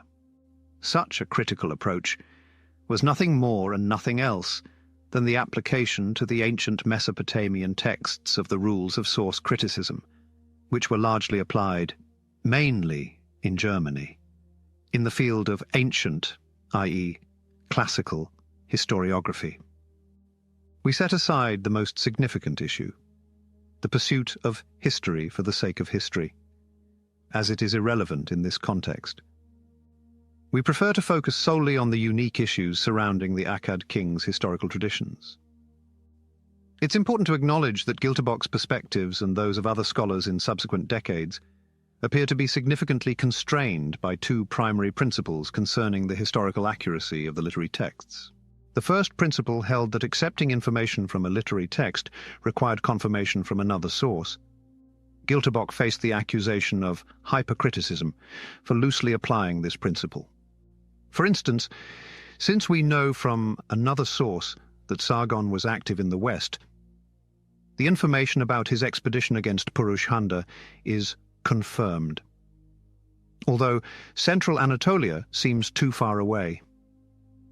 A location along the Euphrates is preferred. If applied this way, the notion of another source is questionable. An omen or a chronicle has to face no lesser problems of historical reliability than an old Babylonian epic, and their cross-confirmation has no value. The texts of the literary tradition get information from each other, so a double attestation means nothing more than dependence. Since then, textual criticism has known about this rule. A whole group of manuscripts that all come from the same prototype and all have the same mistake are only worth one, because a mistake is always a mistake, no matter how many times it happens. The second and more developed principle of literary historical criticism in the period between the two world wars is centered on the so-called historical kernel, and this principle is still in use today with very burdensome results. Most scholars don't think an ancient author could have completely made up an event, even though they have ruled out the literary and somewhat fantastic parts of historical texts. They think the author must have based his story on a real event and added his details, interpretations, and embellishments. In this way, the problem is pointing out, or better, postulating a reliable historical kernel under literary embellishments. But this search for a historical kernel often becomes rather automatic. Once we remove the mythical or fantastic features and exaggerated or colorful statements, we consider what remains the historical kernel. In this way, the historical reliability of the literary texts is accepted almost completely. The old system continues to guide the historical reconstruction, keeping all critical approaches on a theoretical level. In studying a certain type of historical tradition, historical omens, a view similar to that of J.J. Finkelstein has been put forward, and is seen as authoritative. Finkelstein is adamant that a historical omen can only come from the historical event it refers to, even though the earliest historical omens are so vague that they can't refer to any specific event. He even quotes an omen whose origin is wordplay connected with a particular conformation of the liver as a demonstrative example. Scholarly interest is still focused on the historical content of the texts, and more specifically, on how well they can be used to piece together events that happened during the period the stories are about. The critical analysis, limited to the text itself, ultimately concludes with the unique question of the veracity of the narrated events. This means an abrupt change of focus when passing from the analysis to the conclusions.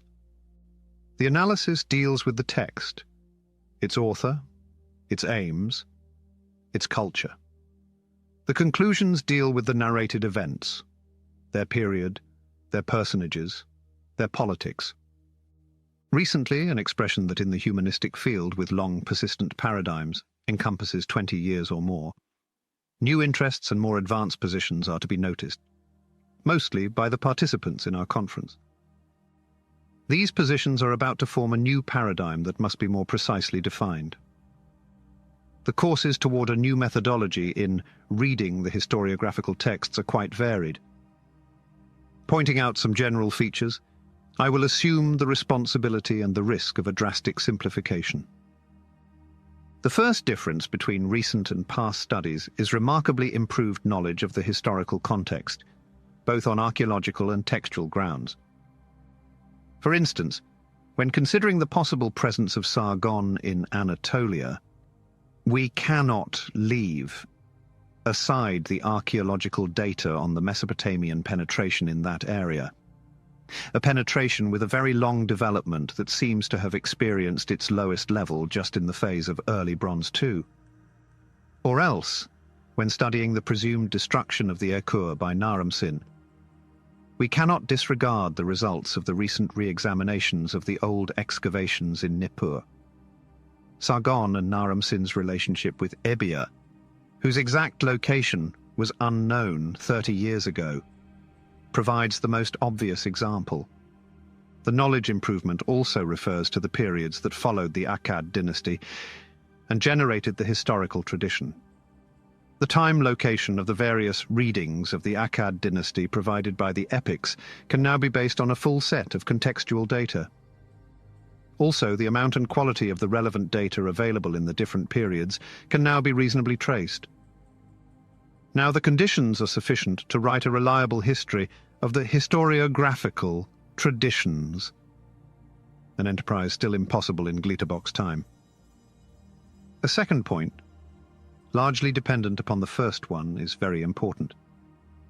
The aims and the political context of the literary texts are now attentively considered. Such an analysis is strictly linked with the search for a more precise dating of the texts. Very often the date is the sole aim of the analysis. While this last one is certainly a reductive view, the positive fact remains that in dating a text to a certain period, we cannot overlook the reasons it was written just then, i.e. for those problems that were important enough to induce the author to write it.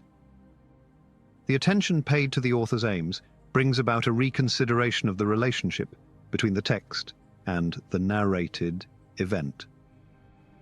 Besides pointing out a distortion, we can also point out its purpose and its direction. A third relevant point is increased attention to the specific features of the various literary genres under consideration, from royal inscriptions to omens and epics to chronicles. Knowing the methods adopted to write a celebrative inscription or a literary text also lets us know what we can get therefrom. We only need to reverse the assembling procedure into a disassembling one. We no longer have to make the old distinction between reality and fiction, or between historical core and literary embellishment. Even royal inscriptions have parts that aren't realistic, and some literary texts that are realistic or make sense historically are fiction. After all, historical fiction has always been written not by adding unrealistic or anachronistic details to a fact, but by adding realistic and historical details to a forged episode. All these and other trends have not yet found a melting point to generate a new interpretive paradigm that is consciously opposed to the old one, and they are purposely trying to exploit its potential to their best. In particular, regarding the historical consequences, the results have been quite limited in range. In the current historical reconstructions, the ghost of the historical kernel is still wandering about, and not only about Europe. Most historians still try to beat the ancient scribes at making up stories about Sargon and Naram-Sin that make their actions seem even bigger than they really were. They say they were involved in even bigger projects than the kings gave them for their celebration inscriptions. In the case of the literary texts dealing with Sargon and Naram-Sin, those kings lose their role as protagonists to assume that they stand in for personages, mostly unknown to us, of the period in which the texts were composed. The enterprises of the Akkad kings become prestigious quotations hinting at political problems under debate at that time. Consequently, a lot of assumed information on the Akkad dynasty fades away. It was doubtful information, so the result is not to impoverish but to clarify and improve certainty. Conversely, we get information on quite different matters, i.e. the political problems at the time of text composition, and the use of Akkad as a model dynasty for succeeding periods. These improvements are solid and reliable, although they are often more difficult than the banal extraction of single pieces of historical information. We owe this Copernican revolution to research trends that are not recent, and go back to the years culminating in the mythical 68. Among the most important cultural issues of those years, the decoding political messages is paramount, with the aim of unmasking the practical purposes of ideological communication and of putting in motion an adequate counter-information. Semiological analysis readily provides the principles for this unmasking procedure. To understand a message, we must point out the author, the audience, the apologetic or other aims, the political context, and the media for communication. In this interpretive grid, the subject matter of the message is missing. The arguments employed and the examples quoted belong rather to the surface of the message, the so-called mask to be removed, than to its substance. A substance to be kept unperceived at a first reading, since the persuasive message, be it political or commercial, gets its effectiveness from attaining the emotional and mythical level rather than the rational one. Such a decoding procedure is quite easy and almost routine work if the author and audience aims and context are already well known. This is the case with modern political speeches or commercial advertising, whose wider context is perfectly known to us from an enormous set of first-hand information. However, this is not true with ancient historiographic literature, especially cuneiform literature. The author or the political consigner of the text is generally unknown. Only very general postulations about the audience are possible. The text is the best, often the only, source because of its date, political context, and specific aims. The decoding process should be done backward. We need to imagine or postulate the author, the time and place, and the communication goals that best explain the existing message, which is the only real thing we have and is often broken up. At first, this reverse operation may seem even more uncertain and preconceived than the old search for the historical kernel. Yet most historical reconstructions, when belonging to a remote past, devoid of adequate contextual information, are based on similar operations. The procedure is always the same for demographic or economic calculations, settlement hierarchies, social stratification in cemeteries, etymological studies, etc. We know the general mechanisms of a process based on the well-documented contemporary world. We apply such mechanisms to ancient cases whose final issues are only known. We postulate the starting points and the courses best explaining such issues. The almost unique insistence on the Akkad dynasty in later historical literature could not be satisfactorily explained by the personage's relevance, singularity, and achievements. The historical tradition never quoted other kings, and their equally relevant achievements. The Akkad kings were often quoted because they had become the models for kingship, the prototypes of behavior to be imitated or avoided by later kings. If we assume that this model function exists, which it does, then all the literary works about Sargon and Naram-Sin, as well as all the references to them in royal titles, omens, building inscriptions, and other places, are just examples of how later kings used this kind of model. The idea of a model brings about the notion of imitation and copying. Studying extant copies to reconstruct a lost original is certainly legitimate, and it becomes more feasible the more faithful the copies are. Otherwise, the study deals more successfully with the copy's period, style, and characters.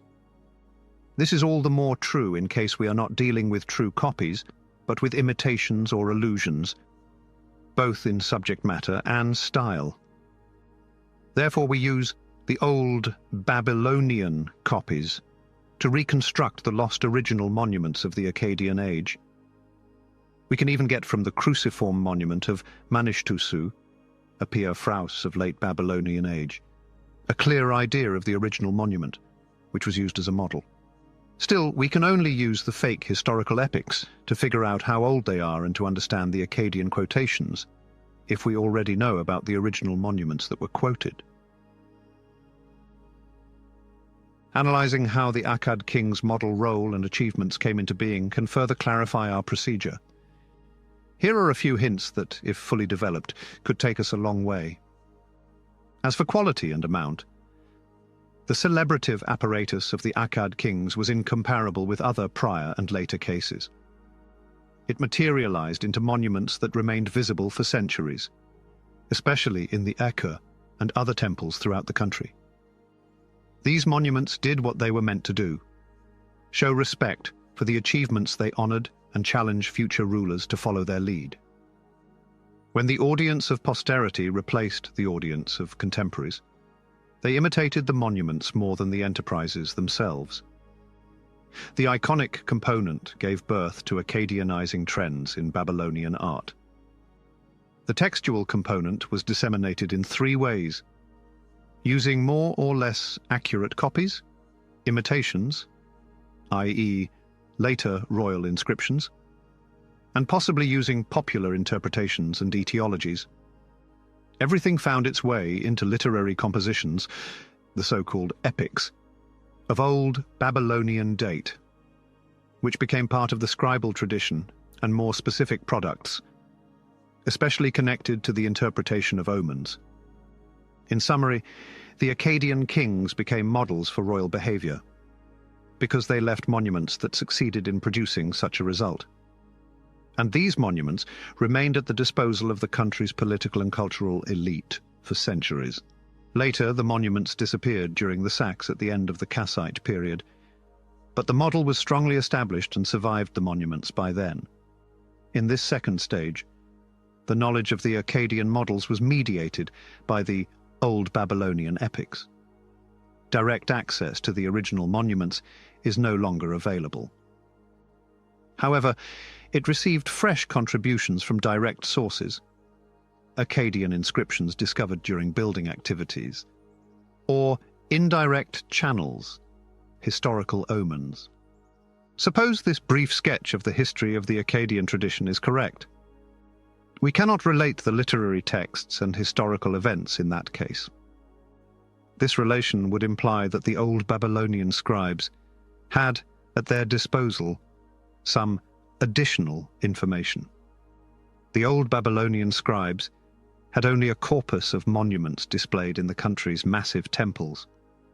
Part of this corpus is also known to us, thanks to the copies made by the old Babylonian scribes themselves. By its very nature, this corpus reproduces the most important achievements of the Akkadian kings. If Sargon had arrived in central Anatolia or destroyed Ebla, he would have erected a celebrative monument. This monument would have remained in sight in the Ekkor, and the old Babylonian scribes would have arranged copies of its inscriptions. There is a good match between the main activities of the Akkad kings and the monuments built to honor them. There is also a good match, in terms of type, but not amount, between the information the old Babylonian scribes had access to and the information we have access to 24. Therefore, no substantial space is left to imagine lost enterprises or postulate historical kernels based on literary texts. We must abandon the search for the historical kernel.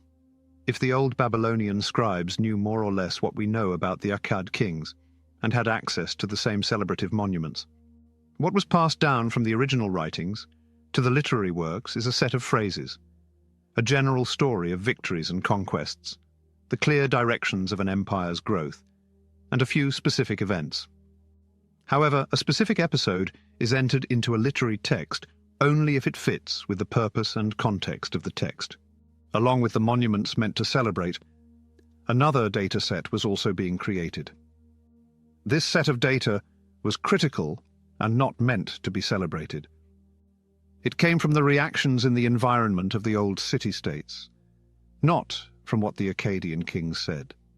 Of course, I have in mind the memories and reactions, in Nippur and the south, against the process of self-deification, as well as the interferences in cult politics, building programs, and perhaps taxes and administration. The rest must have been a fabrication. The forgery is not gratuitous, however. First, text composition issues motivate it, and second, it must fit the Akkadian king's characters. Compared to the previous pattern, which consisted of an Akkadian historical kernel and an old Babylonian literary form. The current arrangement is nearly complete, incorporating both the old Babylonian political kernel and, to recover the aims of the ancient authors, we have to focus on the political problem that originated the text. The Akkadian quotations are just a frame, a selection of personages, narrative motifs, and phraseological repertories. Studying the literary texts about the Akkadian kings cannot tempt us to increase our inventory of reliable information on the Akkadian age. Still, it can and must tempt us to increase our knowledge of the old Babylonian and later political debates. In the history of the ancient Near East, a very marginal role is usually reserved for political debate, almost completely overwhelmed by the prejudice of a despotical relationship between ruler and governed people, where the former bears all the burden of decision, and the latter just that of obeisance. Our texts assist us in understanding a distinct scenario where diverse and opposing viewpoints form the foundation of the decision-making process. Sometimes we had to substantiate these opinions with historical or mythical cases, using prototypes endowed with unquestionable authority. Besides the omens, the Mesopotamian form of expression. For different options, the historiographic literature also had a role in this connection. Such opinions and debates were restricted to specific circles close to the king, priestly circles, high officials, scribes and administrators, and interpreters of omens. But it is time to provide a short exemplification. Each selected case would require a much more extensive space than the communication presented here. I will provide a sketch of the analysis to suggest how our approach should work. The epic, or tale of the Sartambari, deals with an expedition led by Sargon against the Anatolian city of Purushanda. In this case, eliminating a historical kernel, which has been insistently postulated since the older studies until quite recently, seems easy. From Sargon's extant inscriptions or copies, we know that he never reached beyond Tutul on the Middle Euphrates and had only indirect or mediated contact with the lands further away in the northwest. Naram Sin's inscriptions show that his further and remarkable expansion toward the northwest was a novelty. Also, the archaeological documentation confirms that the Akkadian presence in the northwest belongs to Naram Sin. An expedition by Sargon after those mentioned in his texts seems improbable. We had to imagine, 1, that Sargon did not deem it necessary to erect any celebrative monument, or else he did. But the old Babylonian scribes did not consider such a monument worthy enough to be included in their collections. 2. That Naram-Sin disregarded Sargon's assumed activity in the northwest. 3. That it did not leave any archaeological mark. It is wiser to think that Sargon is just a model to imitate. Still, the specific enterprise ascribed to him has been forged, and it was forged in compliance with the lines of the enterprise that were under debate when the text was written. Positive identification of the historical frame for the text composition is more difficult than discarding the historical kernel. The first serious difficulty is the uncertain reconstruction of the tale's plot, since the main manuscript, the Amarna one, is of low quality and partly broken. At the same time, the Hittite version, not a real translation, does not coincide with the Akkadian versions, and makes it reasonable to consider the latter one as having important gaps. Scholars have consistently posited that Sargon's merchants actively sought his intervention against Purushanda. There were merchants in the area, and Purushanda is mentioned in old Assyrian texts from Cappadocia. This suggests a link between the Sar-Tamhari trade and the old Assyrian trade. This means that the old Assyrian trade in Anatolia came after Sargon started an Akkadian trade in the same area. I've explained that the plot should be reconstructed and that the text contrasts divine and human advice. Ishtar sends a dream that initiates Sargon's enterprise. In response, Enlil sends an untrustworthy dream to Nur-Dagan, the king of Purushanda. Before venturing on the expedition suggested by Ishtar, Sargon consulted his merchants as experts in roads and his soldiers. Despite receiving negative advice from his soldiers and positive advice from his merchants, Sargon remains unfazed. Trusting Ishtar's suggestion, he executes the similarly and convinces Nur-Dagan to surrender without any resistance. Regarding the challenges, he prioritizes following the road and traversing rivers and mountains. As regards the success, emphasis is put on the submissive attitude of Nur-Dagan and the materials obtained. Then the return to Akkad takes place. There is no conquest, and there has been no battle. Based on the story's plot, the problem from the text must have to do with starting trade relations with Anatolia. The text suggests a good solution based on good signs and Sargon's behavior. The hero can overcome the travel difficulties, and the sovereign's prestige and deterrence will foster welcoming attitudes among the local kings. This kind of situation fits well with the old Assyrian trade in Anatolia. A Pacific trade, yet sustained by the prestige and possible deterrence of Assyria. A trade whose main difficulties were the crossing of the Euphrates and the Taurus range. A trade based on agreements with the local kings. The best historical context for the composition of the tale is provided by the debates accompanying the establishment of the traffic.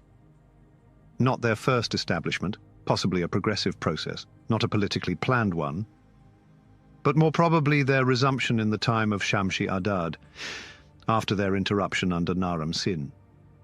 Using Sar-Tamari, the resumption advocates argued that the roads could be travelled, and had been travelled in the past. Natural obstacles could be surmounted, and political hindrances had been eliminated by Shamshi-Adad's military prestige.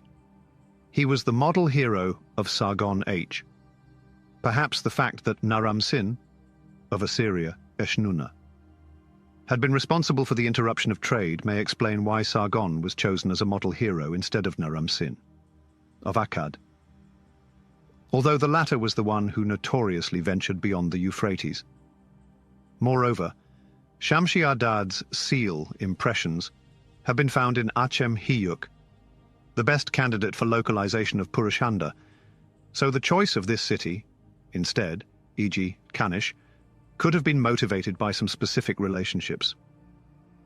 In summary, the composition of the text envisioned Sargon's enterprise as a solution to a problematic venture. The historical kernel does not exist. There is a mythical kernel, the opposition of divine versus human advice. A reasonable political frame for text composition can be suggested as a hypothesis. I recognize that my solution is not perfect, but this analysis's logic is correct.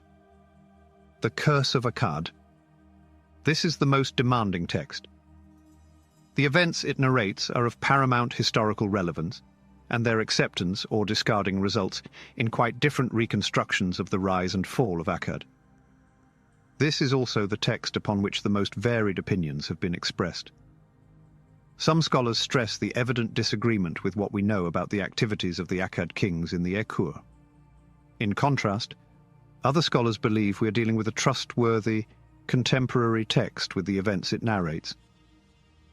An important element is the high date of composition. Some fragments are said to belong to the Ur-III period. Still, they may have been found at the very start of the Ming dynasty. This is because of paleography, orthography, and grammar, which Cooper studied in more detail, as well as the location of where they were found in terms of stratigraphy. The text has a strong theological base, which is badly fitting with a reliable historical record. According to the text, the destruction of Akkad by the Gutians was the divine punishment for Naram Sin's destruction of the Ekur. And by the way, in recent years the text has been so literally understood to believe that the Nippur priesthood solicited the Gutians to invade Mesopotamia. Many more motifs are present in the text, e.g., Naram Sin's hybris regarding the domina, the primary role that Ishtar of Akkad played for a short time, the fiscal politics, and the building programs. On the other hand, Akkad's ups and downs are sped up and simplified, rise under Sargon, fall under Naram Sin, so that they don't really reflect how history happened. It's hard to believe that the text was written during or soon after Naram Sin's reign, during discussions about restoring and rebuilding the Ekur, and Ur-Nammu is thought to have written the next version of the text. The most authoritative scholars have already noticed, A. Falkenstein, that Naram Sin did not destroy the Ekur, but did reconstruct it, and his statues were worshipped there under the Ur-III dynasty. They have suggested that the same restoration works by Naram Sin, necessarily starting with demolishing the older building, could have been misinterpreted as a destructive activity. I would add two more observations. The first one is that Ur-Nammu's hymn for his reconstruction of the Ekur 5 degrees following the Gutian destructions, or just the normal degradation, does not display any anti-Akkadian attitude and makes no mention of destruction by Naram Sin. These observations, along with Falkenstein's, show that there was no concept of Naram Sin destroying the Ekur in the Nippur circles during Ur-Nammu's time. Therefore, the Curse of Akkad, a text that originated and is well known in Nippur, cannot precede or be contemporary with Ur-Nammu. The next person to build something in the Ekur was Ishmadagan of Isin, who did it about 50 or 60 years after the end of the Ur-III dynasty. It's easy to imagine that this king was against the Akkadians, as a mythical projection of the real differences between him and Kish.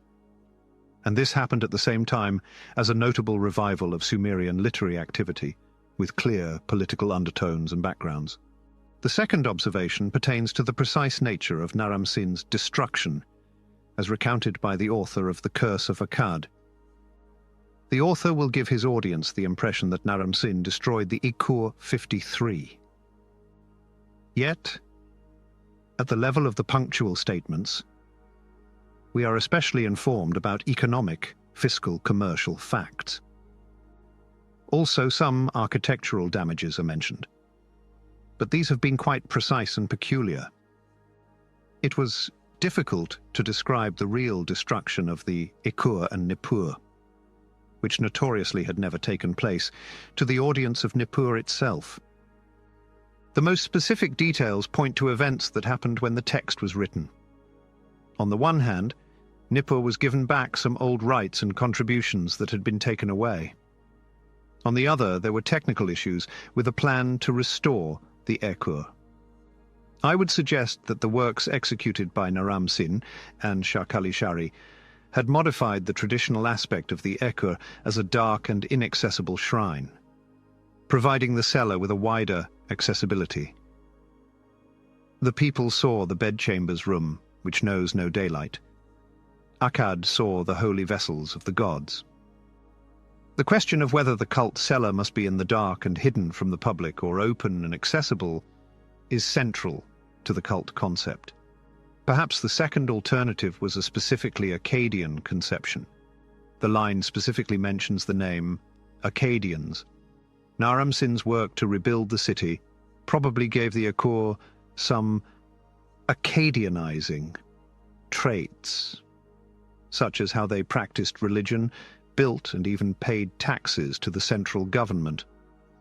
We do not know whether Ur-Nammu's complete rebuilding of the Ekur reversed the situation, but certainly Ur-Nammu, not an Akkadian, yet a central sovereign, reigning on both Sumer and Akkad, did not deem it wise to insist on it, and did not express any anti-Akkadian ill-feeling related to the Ekur. In the early Lysin dynasty, specifically during the reign of Ishme-Dagan, when the Ekur needed to be fixed up again, there was a group or lobby, or just an opinion, that wanted to stick to older religious and building practices. They had support from some unions that were issued on purpose. It was a priestly group. And they said that the Akkadian changes were immoral, and the same as profaning and destroying something. Fiscal and anti-centralistic claims were added to the cultic ones. Such claims are made in our text, which may bring back old animosities against the Akkadians. It tells the king who is in charge of the restoration work to pay attention to the signs, get rid of the evil Akkadian ideas, and bring back the old tax breaks and customs benefits. Ishme-Dagan is a worthy candidate. He restored the Ekur and accorded fiscal exemptions to Nippur. Unlike Ur III, this happened when it was politically acceptable to be against the Akkadians. This was because the Akkad area was no longer part of the Central Empire. Ur-Nammu was king of Sumer and Akkad, but instead was part of the different and rival, and sometimes fighting, kingdom of Kish. The historical information the text contains about Akkad needs to lose its emphasis, as it provides a generic and biased picture. The best information the text provides deals with the polemics surrounding the rebuilding of the Ekur and the hostility between El-Sin and Kish. The so-called Boissier inscription, which praises Naram Sin's victory over a coalition led by Ilyas, is a clear example of a fake historical work based on exact original elements, Old Babylonian copies of Naram Sin's inscriptions, which were just recently published. 61. These and other original inscriptions talk about specific events, but they use generalizing phrases like, "When all the four parts of the world rebelled against me," "victorious of 9 battles in 1 year only," and lists of countries defeated. The story of a general rebellion against Naram Sin is based on many literary and celebratory elements that blend different events into one scene. Many historians still believe this story to be true. The more precise and significant information in the Boissier text concerns Kish. Such information, including the name of the rebel king Ifur Kish 67, comes from the original monuments. However, it is noteworthy that we have selected the Kish episode, excluding other passages. In other words, why was the Naram Sin Ifur Kish affair resumed in Old Babylonian times? The Boissier text is typically Old Babylonian, and the Mari exemplar ensures a pre-Hammurabi date. There is no mention of Sargon freeing Kish in the past, which would make the rebels seem ungrateful and guilty of breaking an oath in direct sources like BT1 or N3539. However, the general idea stems from Sargon's original inscriptions, which are associated with his victory over Lugal-Zarjesi and the south. Not only did Sargon confirm some privileges and exemptions to Kish, but he even continued to use the old town as the capital city, while the new Akkad was being built, and to use the title King of Kish, not yet King of Akkad.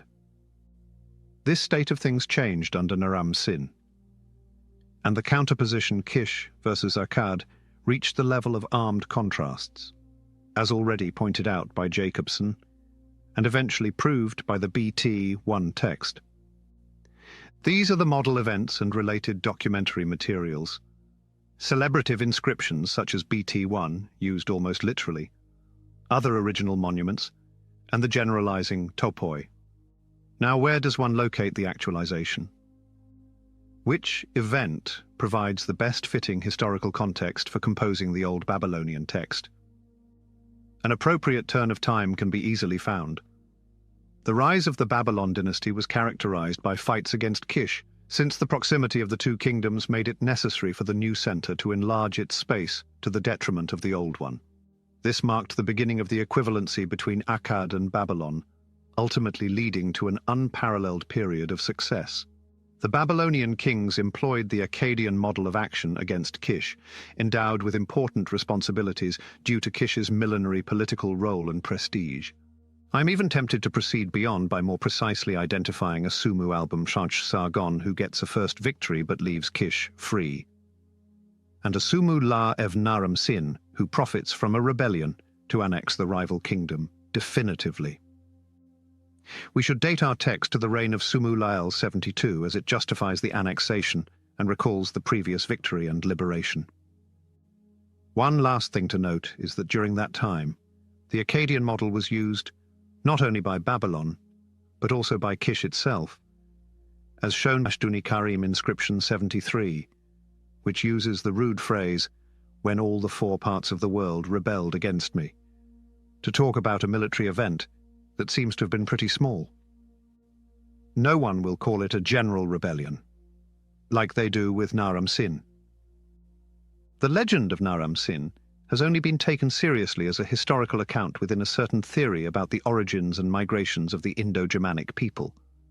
No historical kernel exists. No literary model can be traced to the original inscriptions, apart from the usual cumulative listing of the vanquished countries. No king would celebrate and commend the story of his failures to future memory, as the author of this, Nan, pretends to do. On the contrary, it has been rather straightforward to find literary parallels to the narrative core of the legend. This is centered on the problem of negative omens and the impious king trying to counteract them through human technical information. These parallels are so widespread that they stretch from the Old Testament to early Roman history and prove that our text has a mythical rather than historical character. The historical problems and debates providing the frame for the composition of our text are to be sought based on the subject matter of oracle consultation, if and how to resist invading hordes. The text suggests that fighting against them in field battles is useless. The only thing to do is to entrench oneself behind the city wall and await the passing away of the danger, either thanks to an expedient, the freeing of prisoners, which also has literary parallels, or to the self-exhaustion of the enemies. This advice can be compared to writings from different times, such as an Akkadian letter about the Gutians who were invading, and a letter sent by the Alashiya king to his Ugaritic colleague on the eve of the Sea People's invasion. Later writings also refer to the same topic. I do not believe the first parallel is pertinent enough to provide our text with a proper Akkadian origin. The second parallel can effectively displace its historical background so late in time and west in space. And since it's hard to imagine the Cypriot scribe being able and willing to quote a work of literature, we can only assume that the advice to hunker down behind the city wall and wait spread widely, and was a common way to handle a dangerous situation. An Akkadian origin for the topos, rather than the event, is quite possible, based on the Gutian letter, and could have been a factor in the composition of our text.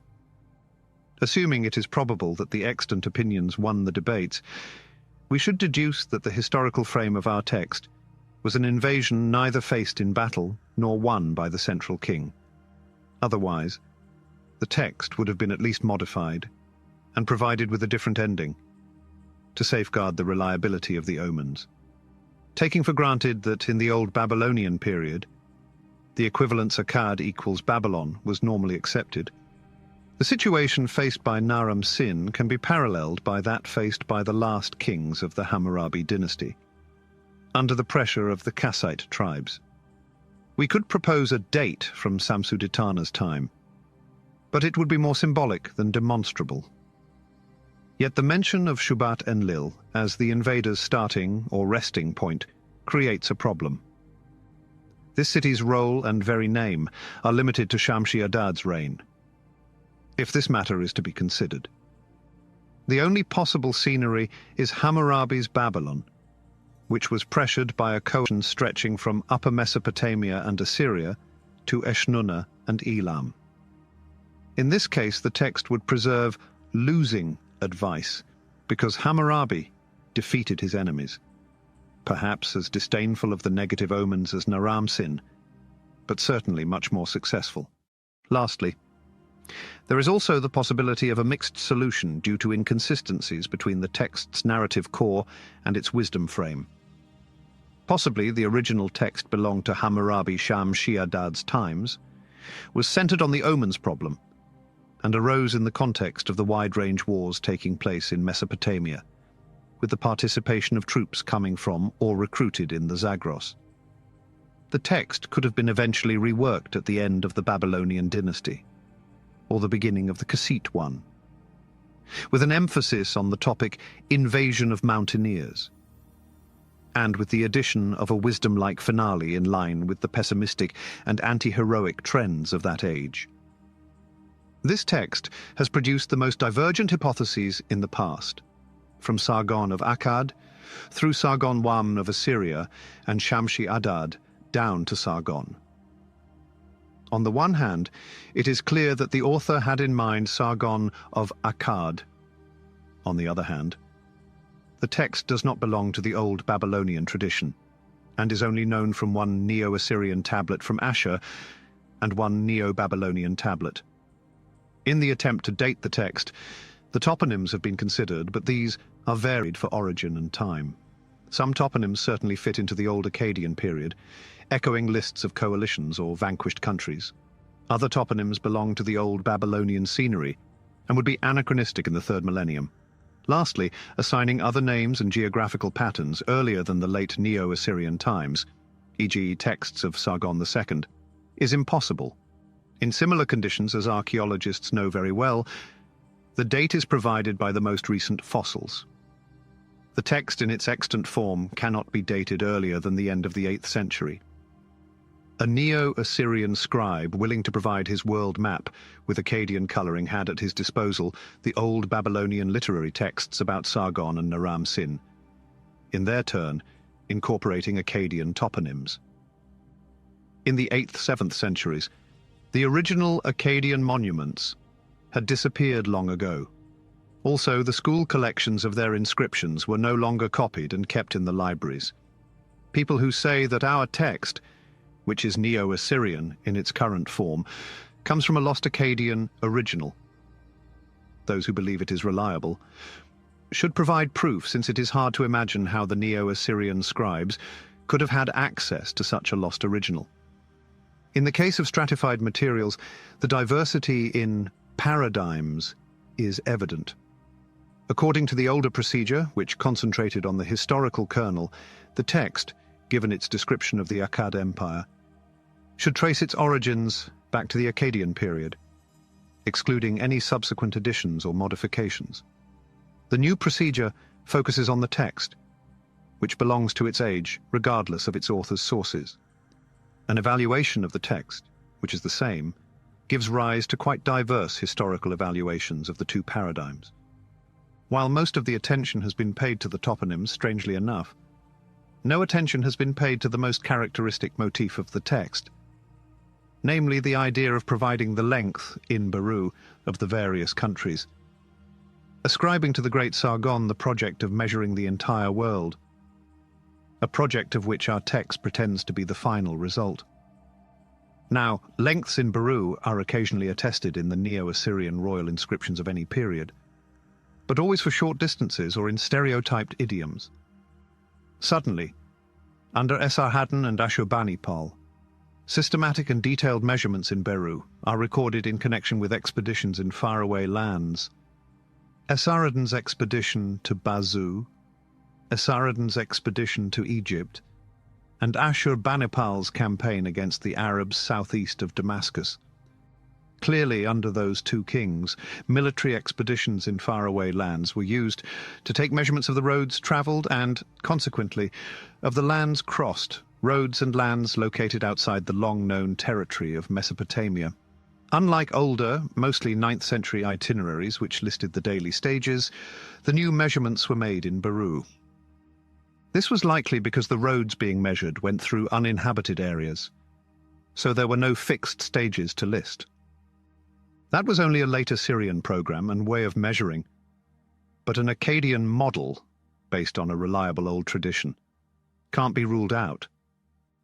In fact, the recent discovery of a piece of an Akkadian, Naram Sin, itinerary that records both staged and linear measurements of the length of the road makes this more likely. The fragment shows an Akkadian recording of the army's progress on the road system inside Mesopotamia.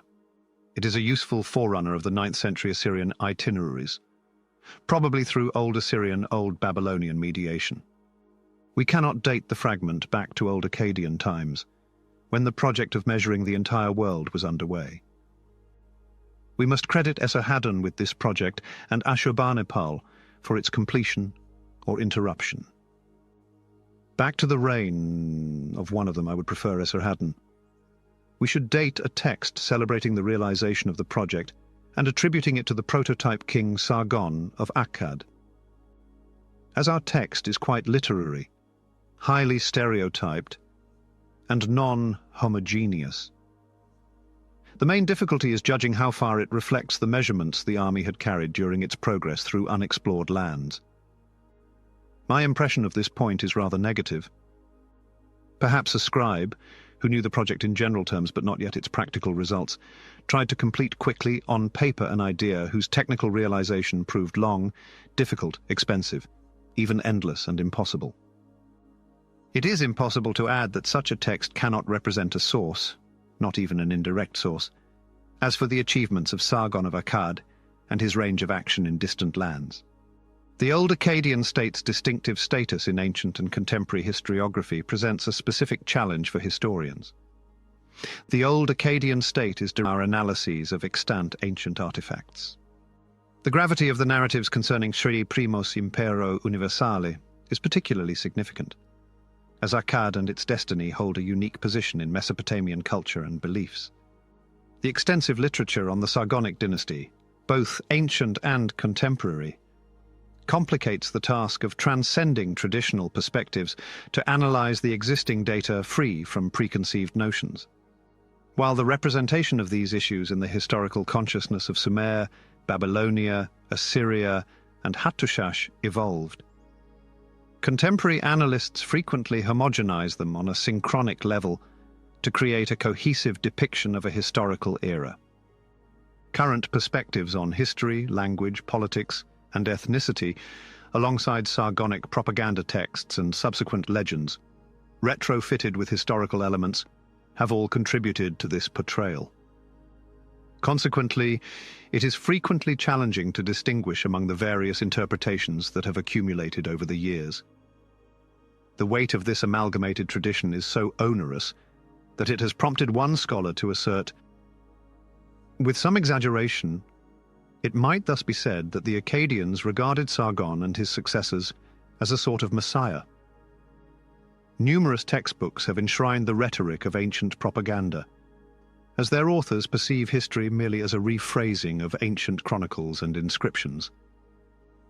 The most notable feature of the portraits from the discussed period, in both modern and ancient historiography, is the primacy of Old Akkadian. A cursory examination of the scholarship on the topic suggests that the kings of Agade were the pioneers in unifying Sumer and Akkad into a singular state, and were the first to emphasize the notion of charismatic kingship. This is apparent from a superficial analysis of royal inscriptions, artistic depictions, architectural remnants, and other contemporaneous documents. Although we may wish to prioritize Sargon in these matters, we must also recognize our significant ignorance regarding the comprehensive scope of this new vision of central authority. A significant vision of self-representation can be identified in the incomplete remnants of an extensive textual corpus. Nonetheless, the more significant symbols, the modern public manifestations of kingship, are predominantly irretrievably lost.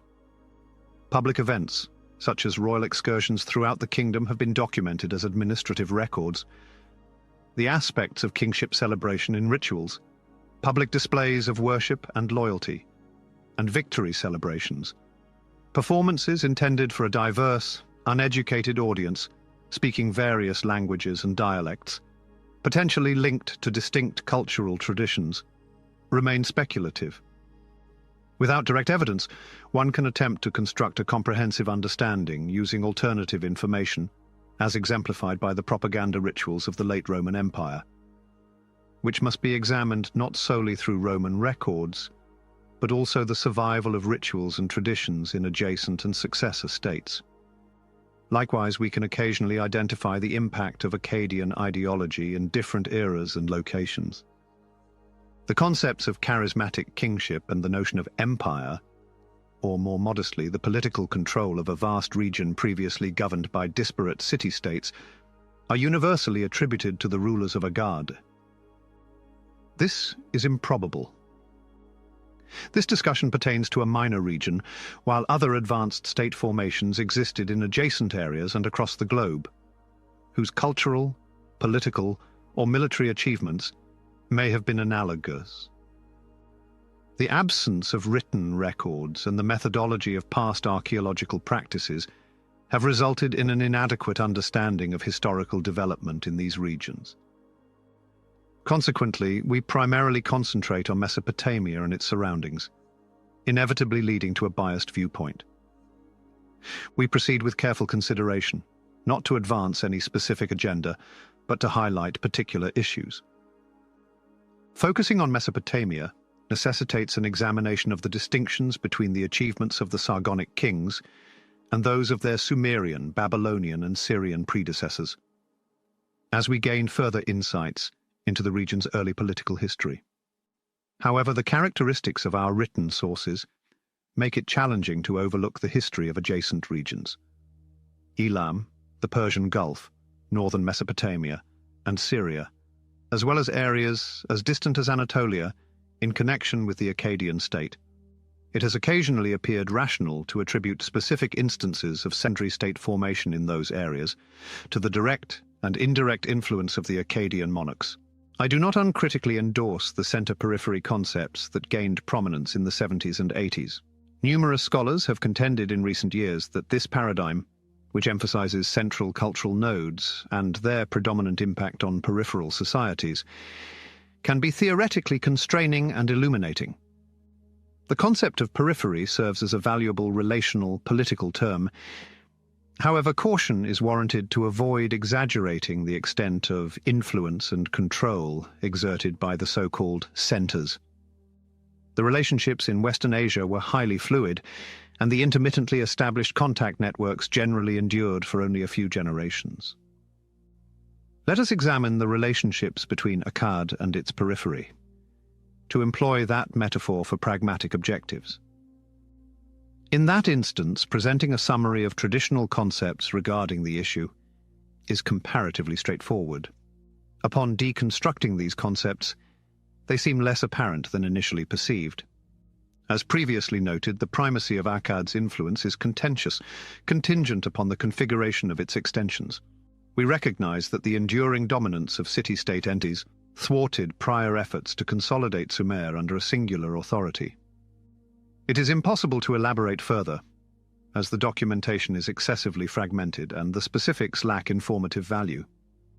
Significant archaeological evidence now demonstrates how the late Uruk civilization influenced or colonized regions in Iran, northern Mesopotamia, Syria, and Anatolia, with its impact extending to the delta of Egypt over 700 years before the ascendance of Akkad.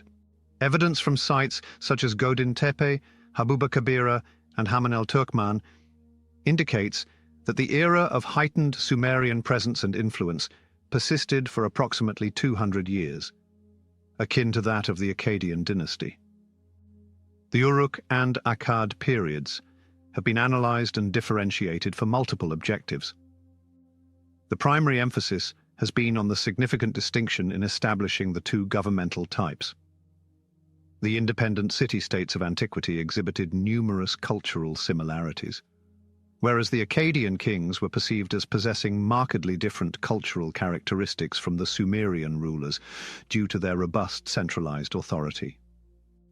Despite its significance, our understanding of political and military actions, social and economic repercussions remains limited. Variations like the source materials have impacted the analysis of the Uruk and Akkad periods. However, there is agreement on specific issues.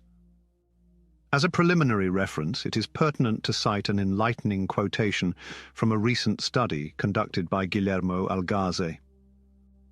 A particularly clear and well-documented example is that of the Akkadian period in the second half of the 3rd millennium BC, when the sporadic raids and trade expeditions of the late early dynastic kings were regularized and institutionalized. This was accomplished by 1. The extension of political control into the neighboring Susiana plain of Khuzestan, Susa and possibly Upper Tigris areas, Nineveh and its environs, Assur. 2. The establishment of a network of enclaves at focal nodes along the lines of communication crisscrossing the northern Mesopotamian plains, Brak, Mari and possibly Nutsi. 3. The intensification and regularization of exchange, with an ever-widening circle of peripheral communities along an arc spanning the Persian Gulf coast and beyond. Magan, Meluha, Dilmun, the Taurus, Anti-Taurus highlands, Silver Mountain Purushanda, and the coastal upland ranges of Lebanon and Syria, Cedar Forest. And 4. Periodic military expeditions and raids against local polities not amenable to trade, e.g. Ebia, Amanum, Subatu, Lulubu, and Simurum. This is a generally accepted summary of the prevailing views regarding Akkad's relationships with its peripheries. An extensive examination of the data concerning interactions, employing a neutral term, with the Gulf regions, northern Mesopotamia, and Syria reveals that the current information is fragmented and deficient. When devoid of contemporary analyses, the information is disjointed and fails to elucidate these interactions comprehensively. Reassess these issues, commencing with a summary of relations with the South. References concerning the territories known to the ancients as Magan, Meluha, and Dilmun have been systematically compiled and analyzed over the past 20 years, most recently by Wolfgang Heimpel. The quintessential native declaration on these issues originates from an inscription of Sargon, wherein the Akkadian sovereign proclaimed that Meluha, Magan, and Dilmun vessels were moored at the Agada Quay. A proclamation by his second successor, Manistusu, asserts a comparable assertion. Naram Sin, the grandson of Sargon, engaged in combat with Magan, as evidenced by inscribed vessels, a goblet, a vase, and a bowl, allegedly derived from Magan's spoils. Sargonic economic texts intermittently reference trade with Magan, including copper from Magan. Individuals from Meluha and Dilmun vessels, and potentially mariners. Regrettably, correlating this information with archaeological or epigraphical evidence from the Persian Gulf and surrounding regions is not straightforward, despite significant advancements in our understanding of the early history of these areas. Excavations on the island of Bahrain, along the Saudi coast, and Oman have uncovered a vibrant cultural zone sustained by its dynamics and interactions with Mesopotamia and regions further east in Iran and India. The definitive chronologies of the different centers and their simultaneity remain contentious. Consequently, it is not simple to connect local developments to the history of Mesopotamia. Specific trends can be identified. For instance, it has been proposed that pottery and other artifacts discovered in graves in Oman are direct replicas of Mesopotamian objects from the Jemdet Nasr period, thereby suggesting significant direct contact with southern Mesopotamia. 14. It is now established that Jemdet Nasr and early dynastic pottery discovered at Hili and Annar in the United Arab Emirates originated from Sumer. This information is strongly indicative. Nonetheless, it can be interpreted in multiple ways. It does not confirm the presence of foreigners in the Gulf region, but it does attest to commercial interactions. The primary archaeological sites in Bahrain exhibit a comparable scenario. Flemming Hoyland recently remarked that it has been overlooked that approximately half of the pottery discovered in Kala wine levels is entirely Mesopotamian in terms of wear, shape, decoration, and execution. Qal'at al-Bahrain Level 1 coincides with the early and classical Sargonic periods in Mesopotamia. However, this does not substantiate the predominant presence of Mesopotamians in Bahrain. Such discoveries generally provoke intricate inquiries that necessitate supplementary data and particular interpretive frameworks for resolution. Upon further examination, it is evident that Kala Ila, tentatively regarded as contemporaneous with the late Sargonic period, lacks any Akkadian pottery. The interpretation of this remains ambiguous. Hello. Elgilond posits that this may reflect Bahrain as the nucleus of a politically autonomous state, gradually asserting control over trade between Southeast Asia and Mesopotamia. Consider comparing this documentation with references from earlier and later periods. Algaze asserts that trade is expected to become more robust and consistent with regions such as Magan, Meluha, and Dilmun along the Persian Gulf coast. This may raise inquiries regarding the validity of this as evidence. The scarcity of prior texts and the novel accounts from Sargon's scribes should be considered when analyzing our inscriptional evidence, which may not reflect new interactions. A defining characteristic of old Akkadian accounts regarding interactions with the Gulf region is the emphasis on military conflict.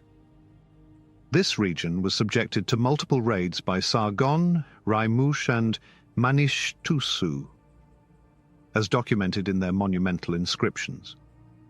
Simultaneously, it is noteworthy that the extensive recent archaeological investigations on the island of Bahrain, the Saudi coastline, and Oman have not uncovered any evidence of Akkadian military presence. There appears to be no cultural evidence in Oman that can be associated with the Akkadians.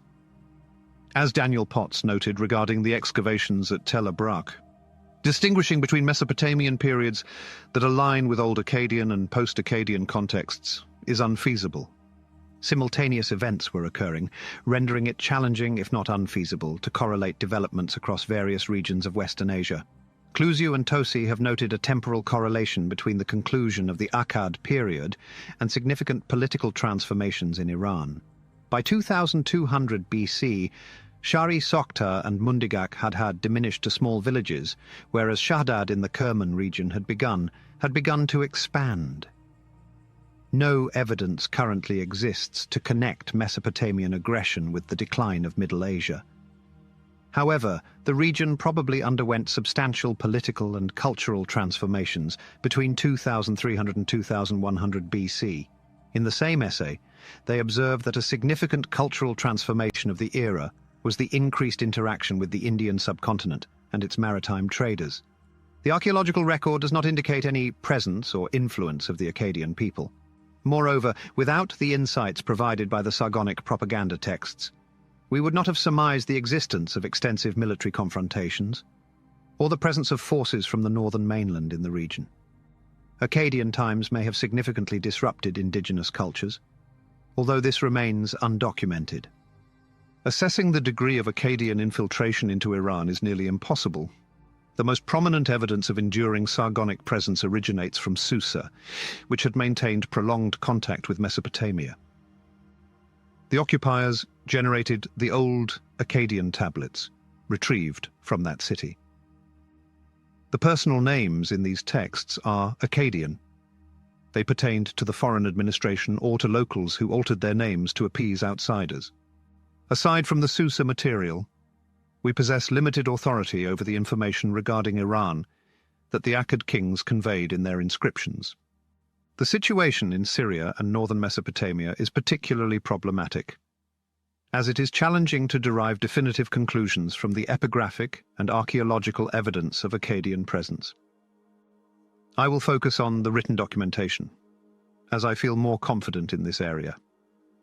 I will briefly address the archaeological evidence, deferring to those with greater expertise. Two obstacles present insurmountable barriers for those unacquainted with excavations in Syria. The initial aspect is terminological.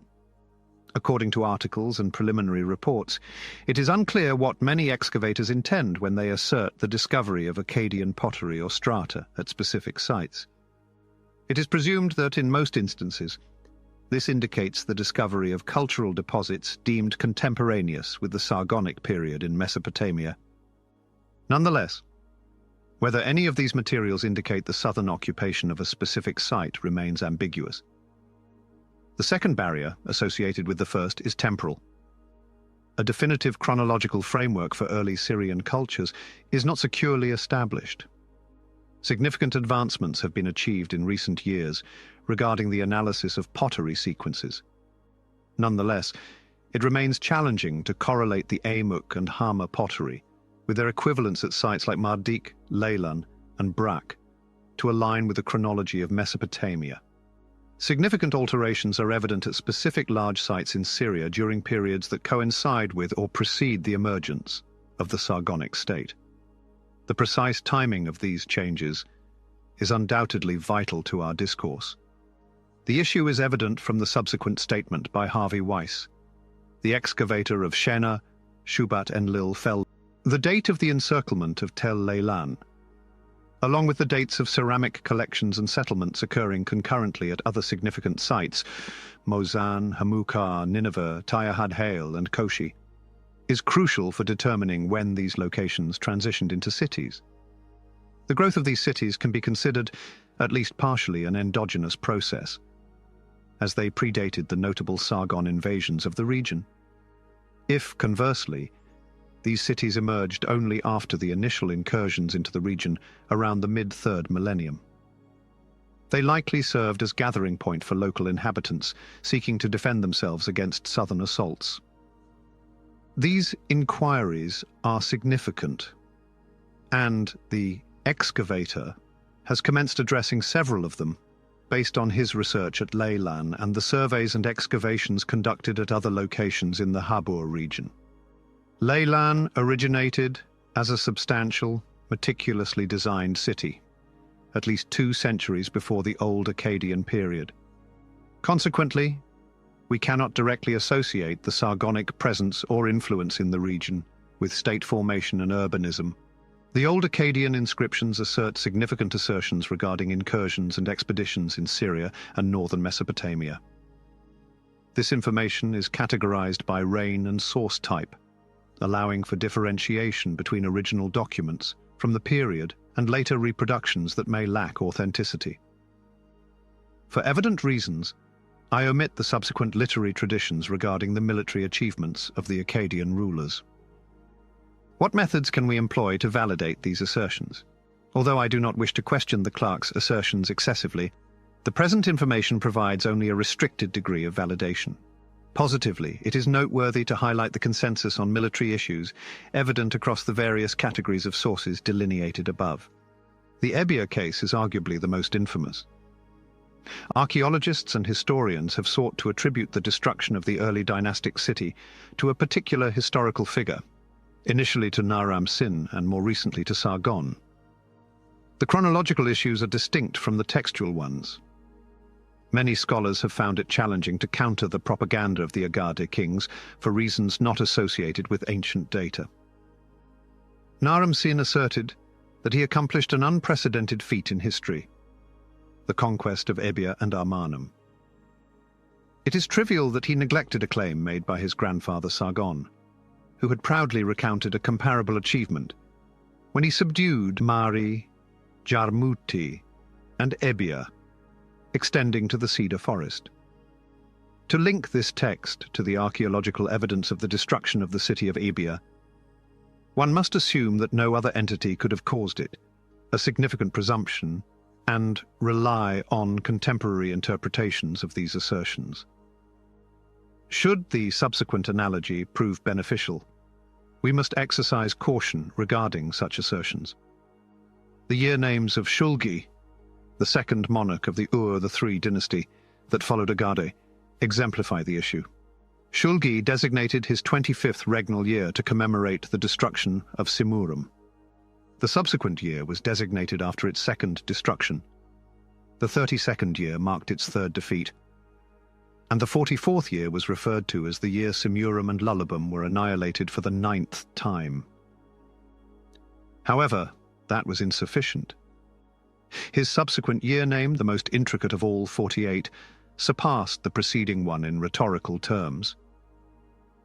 The year that Shulgi, formidable male king of Ur, sovereign of the four corners of the universe, struck the head of Urbalum, Simurum, Lullabum, and Kahar with an axe, as though they were a singular entity. Two considerations arise when one contemplates this widely recognized information. In such contexts, the verb to destroy, Sumerian bur-I, should not be interpreted literally and ought to be translated as defeat or a similar term. The second, while more conjectural, is equally intriguing. The numeral 9 should also be disregarded, as it signifies for the final time, directly referencing Naram-Sin's assertion of triumph in 9 battles within a single year, a claim he reiterated across various monuments and inscriptions. This type of information is too delicate to be distilled into mere historical facts. The conflagration of the early dynastic Ebia palace, whose precise dates remain undetermined, should not be associated with Naram-Sin's statements, despite the temptation to establish such a connection. The most conclusive evidence of Akkadian presence in Syria is derived from Tel Brek, whose ancient designation remains unidentified. 31. Sir Max Mallowan's initial excavations revealed a monumental structure featuring bricks imprinted with the name of Naram-Sin and 2 fragments of stone vases inscribed with the name Rimush. Recent British excavations have uncovered additional substantial old Akkadian structures, presumably utilized for ceremonial purposes. Evidence of at least 2 Akkadian occupations at the site has been discovered, suggesting that the Sargonians may have temporarily relinquished control of the city. The excavators at the Tell now believe that Naram-Sin constructed most of the significant structures at the site. The structures were partially obliterated in a catastrophic fire. However, Akkad re-established itself after a brief period, possibly under Shah Kali Sher, albeit on a diminished scale and for a reduced duration. The formidable presence of a southern garrison at the site, evidenced by significant construction activity and epigraphical remnants, implies that the Akkadian occupation extended beyond Brag, necessitating support from the adjacent countryside and other cities in the Habur region. The extent and characteristics of this support are challenging to assess, and one should exercise caution not to overstate the current limited evidence. Archaeological evidence of Akkadian occupation has been found at Tel Leilan, ancient Shehna, particularly during the period designated Leilan II BU. The most compelling epigraphical evidence of the Akkadian presence in the Habur region is derived from an administrative text unearthed at Brak, which various scholars have recently analyzed. This succinct administrative document enumerates 178 laborers, guru, originating from Nagar, Urkish, Lilabshinu, Shena, and Hidar. Following the summary, 3 lines document 50 supplementary laborers from Tadum, Tagdash, and another city. The geographical range of these toponyms is noteworthy.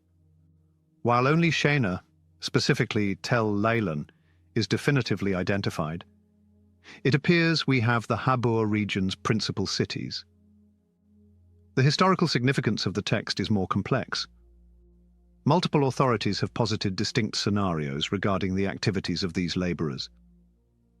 Chapin proposed that these workers might have been transported to Brak to construct the Naram Sin Palace.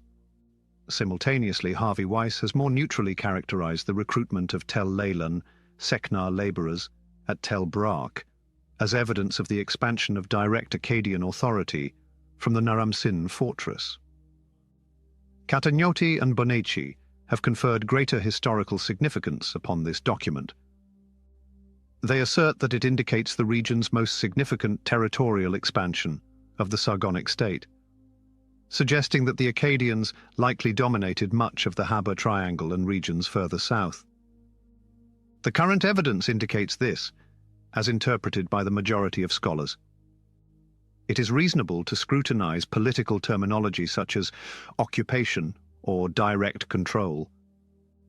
We can assert a degree of Akkadian influence on local states, as it is difficult to contend that a wholly independent ruler of Tel Brak would construct monumental edifices using bricks from Naram Sin.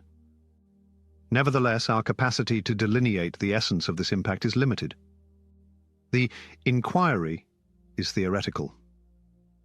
What type of archaeological evidence is necessary to substantiate specific political relationships similar to the archaeological remains from the Gulf regions? The argument predominantly relies on substantial architectural remnants at Brak, as the pottery and minor artifacts are almost entirely of local origin, to cite Glenn Schwartz. Numerous scenarios of influence and control can be envisioned, from complete autonomy to total subjugation, with a considerable spectrum in between. Our narratives often exaggerate such matters, and any evidence of external presence or influence suffices to demonstrate significant, albeit vaguely articulated, political supremacy. This is not the venue for an exhaustive discourse on these issues, yet they must be considered as one engages in a relatively conventional discussion. We have recently provided new evidence regarding disseminating Sargonic influence in this region. In the 1989 excavation season at Mozan, researchers uncovered two fragmentary old Akkadian tablets. The ambiguous archival context. The significant number of Hurrian personal names offers some of the earliest evidence for the presence of speakers of this language in the Near East. The manuscript is pertinent to scholars of writing history. These tablets cannot substantiate the Sargonic occupation of the city due to uncertainty regarding whether Akkadian scribes or local clerks authored them. The accumulated evidence, while not as definitive as desired, indicates that the old Akkadian dynasty governed the majority, if not the entirety, of the Habur Triangle for at least a generation. Archaeological evidence is derived from Tel Brak, while epigraphical material, albeit limited, corroborates. We are unable to ascertain the precise nature of this control. One can now dismiss the idea that Akkadian campaigns devastated Syria and halted cultural advancement in the region. The principal upheaval in the region occurred several generations later, coinciding with the disintegration of the Akkadian state. Harvey Weiss posits that the dissolution of Sargonic authority resulted in the desertion of Leilan and surrounding areas. East of Brak, at Nineveh, the Akkadian presence is most clearly evidenced by Shamshi Adu's assertion that he reconstructed the Amenu temple of Ishtar, initially erected by Manishtusu. The Sargonic presence at Assur has been inferred from discovering two artifacts bearing Akkadian inscriptions. The first item is an inscription of Rimush, and the second is a spearhead engraved with the name of Azuzu, a servant of Manishtusu. Despite numerous assertions regarding this individual's identity, we remain unaware of who he might have been, and there is unequivocally no evidence to suggest that he was a local governor under the authority of an Akkadian king. This demonstrates minimal evidence. The circumstances at Mari are even more unclear. Numerous authorities have presumed that Mari was under Mesopotamian influence during the Akkad and Ur III periods, although the supporting evidence is, at best, circumstantial. The principal evidence comprises two inscribed bronze plates, one referencing Simat-ul-Mash, daughter of Naram Sin, and the other about the daughter of a priest, both dedicated to the same Akkadian sovereign. Duran recently posited that Mari must have been firmly under Agard's control if a king permitted his daughter to journey there. 47. The existence of these two plates within a bronze hoard does not substantiate that the individuals referenced in the inscriptions resided in Mari at any time. One could interpret an infinite array of scenarios to elucidate the presence of two metallic objects in the palace. In the same publication, Duran presents, for the first time, the ancestral lists of the early rulers of Mari, who held the title Sakanaku. This indigenous tradition included a succession of rulers dating back to at least the Sargonic period. However, the characteristics of these lists preclude their use as evidence of the city's subordination to a southern authority. The early dynastic rulers of Mari, documented in the Ebia archives, and inscribed statues discovered at Mari, are absent from these lists. 48. The earlier monarchs were listed on an unlocated tablet, yet it is probable that the subsequent Sakanakus only traced their ancestry to Ididish, whose name initiates the records. He may have been appointed to office by Naram Sin, or as Durand posits, by his predecessor Manishtusu. However, this remains speculative. The analysis commences with the dynastic union between the Apilkin house of Mari, noted in the records, and the Ur-Nama of Ur. Assuming the figures are accurate, including the 60-year reign of Lididish, we must subtract 134 years from approximately the midpoint of Ur-Nama's reign, plus or minus a decade, to determine the accession year of the first Sakanaku in these genealogies. Assuming we accept Halley's hypothesis that the Gutian period endured for merely 50 years or less, consequently, it becomes increasingly challenging to establish such a date. The sole published old Akkadian economic tablet from Mari does not offer any information that could ascertain whether Mari was definitively under the control of the kings of Agade. We must again rely on archaeologists and await more definitive evidence of Akkadian presence in the city. The brief survey indicates definitive evidence of a lasting Akkadian presence at Brak and the Habur region, potentially at Assur and Nineveh, and likely at Mari. The Akkadian presence in Syria and the West is otherwise challenging to ascertain. The renowned Naram Sin rock inscription from Pir Hussein, near Diyarbakir and adjacent to the Agani mining district, solely evidences the extensive reach of the Akkadian king's armies, rather than indicating any enduring occupation of the area. A recent discovery of a duck weight inscribed with the name of the deceased Akkadian king Shudurul at Titrish Hujuk, near Urfa, in the Balik drainage, cannot prove that the late Sargonians occupied the region.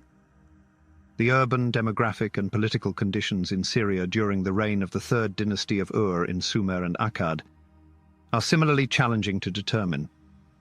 The archaeological criteria for identifying materials from this period are inadequately defined, and the written sources offer scant information. The written sources from Old Akkadian and Ur, the third, exhibit significant differences. It is crucial not to underestimate the significant differences in our current information. The exploits of the Sargonic armies are primarily derived from later reproductions of royal inscriptions designed to highlight these accomplishments to the public. A finite quantity of Ur-Thrur inscriptions exists, all originating from the reign of a single monarch. The administrative and economic documents from the two eras exhibit significant differences. Ancient Akkadian texts from Mesopotamia document regional affairs.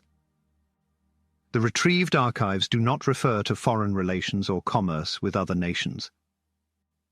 A singular document referencing locations beyond Sumer and Akkad is a private record attributed to a merchant named Kuradum, who likely managed his extensive financial operations from Sippar. This document indicates that Kuradum maintained Tutul, Mari and Al-Sharaqeh accounts, signifying his engagement along the Euphrates trade route. This text's distinctiveness underscores our reliance on propaganda for reconstructing the relationships between the Sargonic state and its neighbors.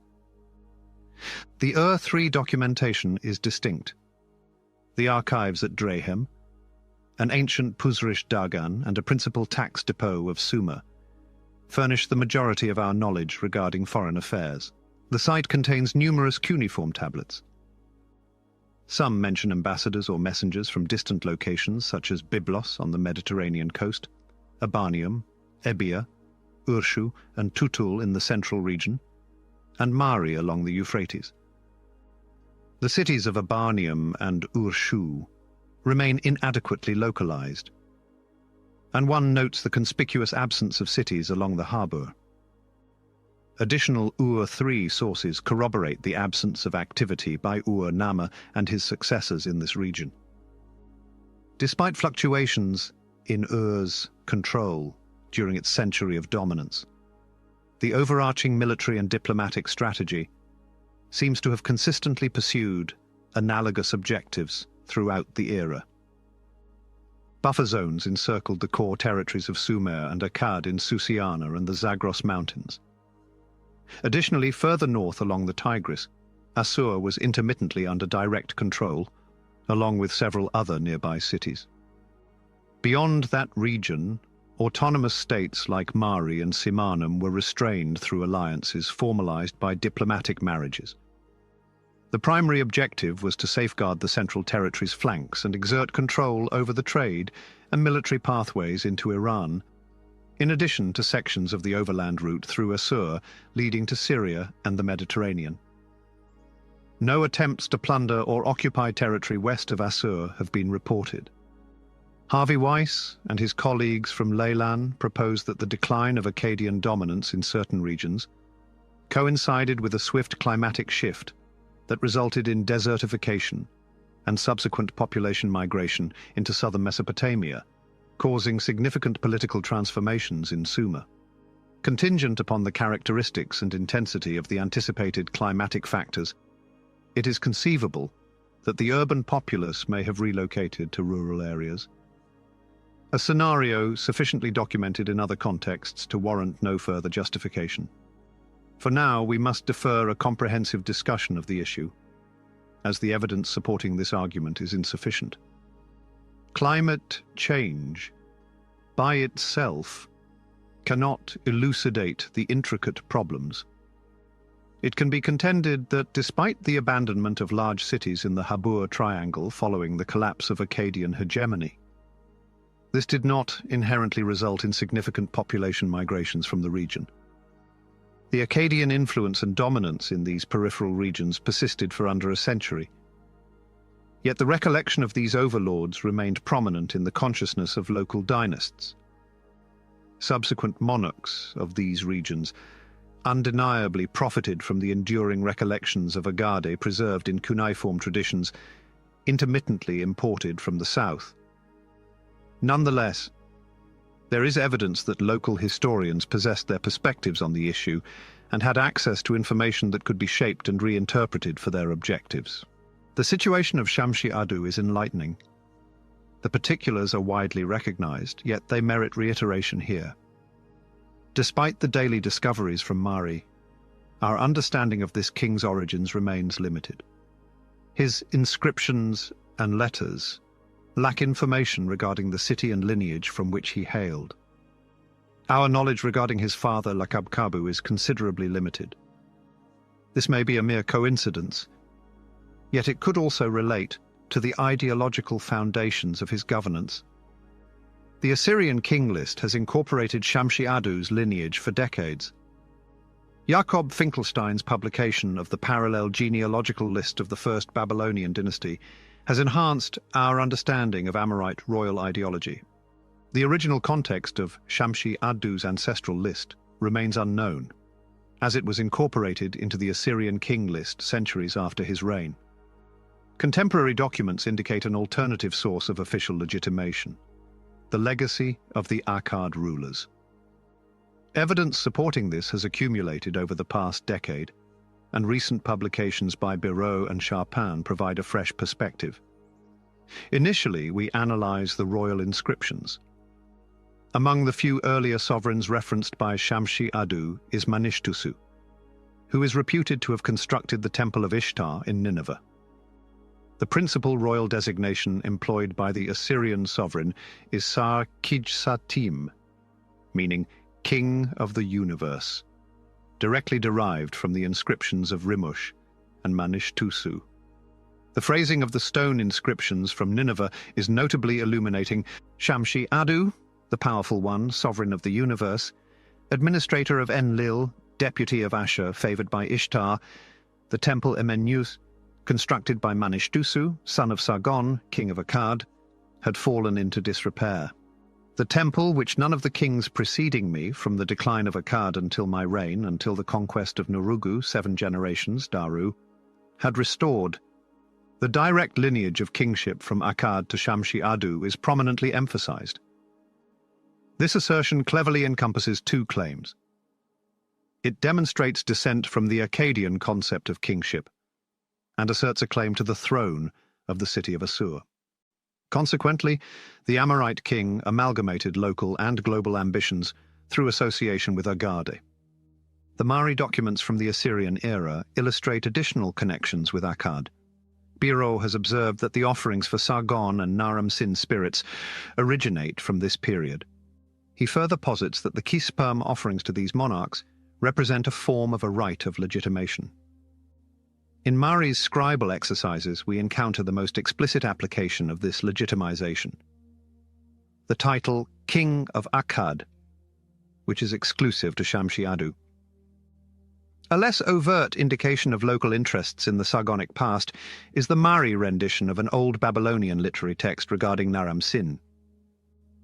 The examples above represent the most vivid local usage of Akkad memories for local ideological purposes. The materials that were utilized for contemporary usage are not hard to establish.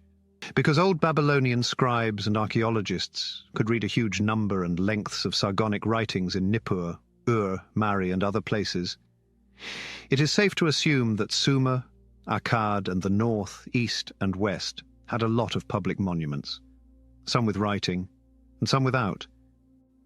Contemporary royal propaganda extolled the might of charismatic kingship in innovative ways, and we only have access to a small part of this enormous industry. Just as the later inhabitants of Mesopotamia, we are slaves of textuality. So we see the primary focus in terms of written sources. Still, the hearts and minds of contemporaries were influenced and presumably won over by a variety of communicative means, most of which functioned only in the here and now and are forever gone. Within this small textual area, we can see some of the trappings of royalty. Sargon's officials made up new traditions and changed old ones to create a new type of charismatic kingship. This started with Sargon choosing a name for his throne, which reached its peak when his grandson, Naram-Sin, was made a god. With this came a new emphasis on the royal person in the public plastic arts and public display ceremonies centered on the monarch's person. The evolving notions of kingship and empire led to the expression of new ideas in writing.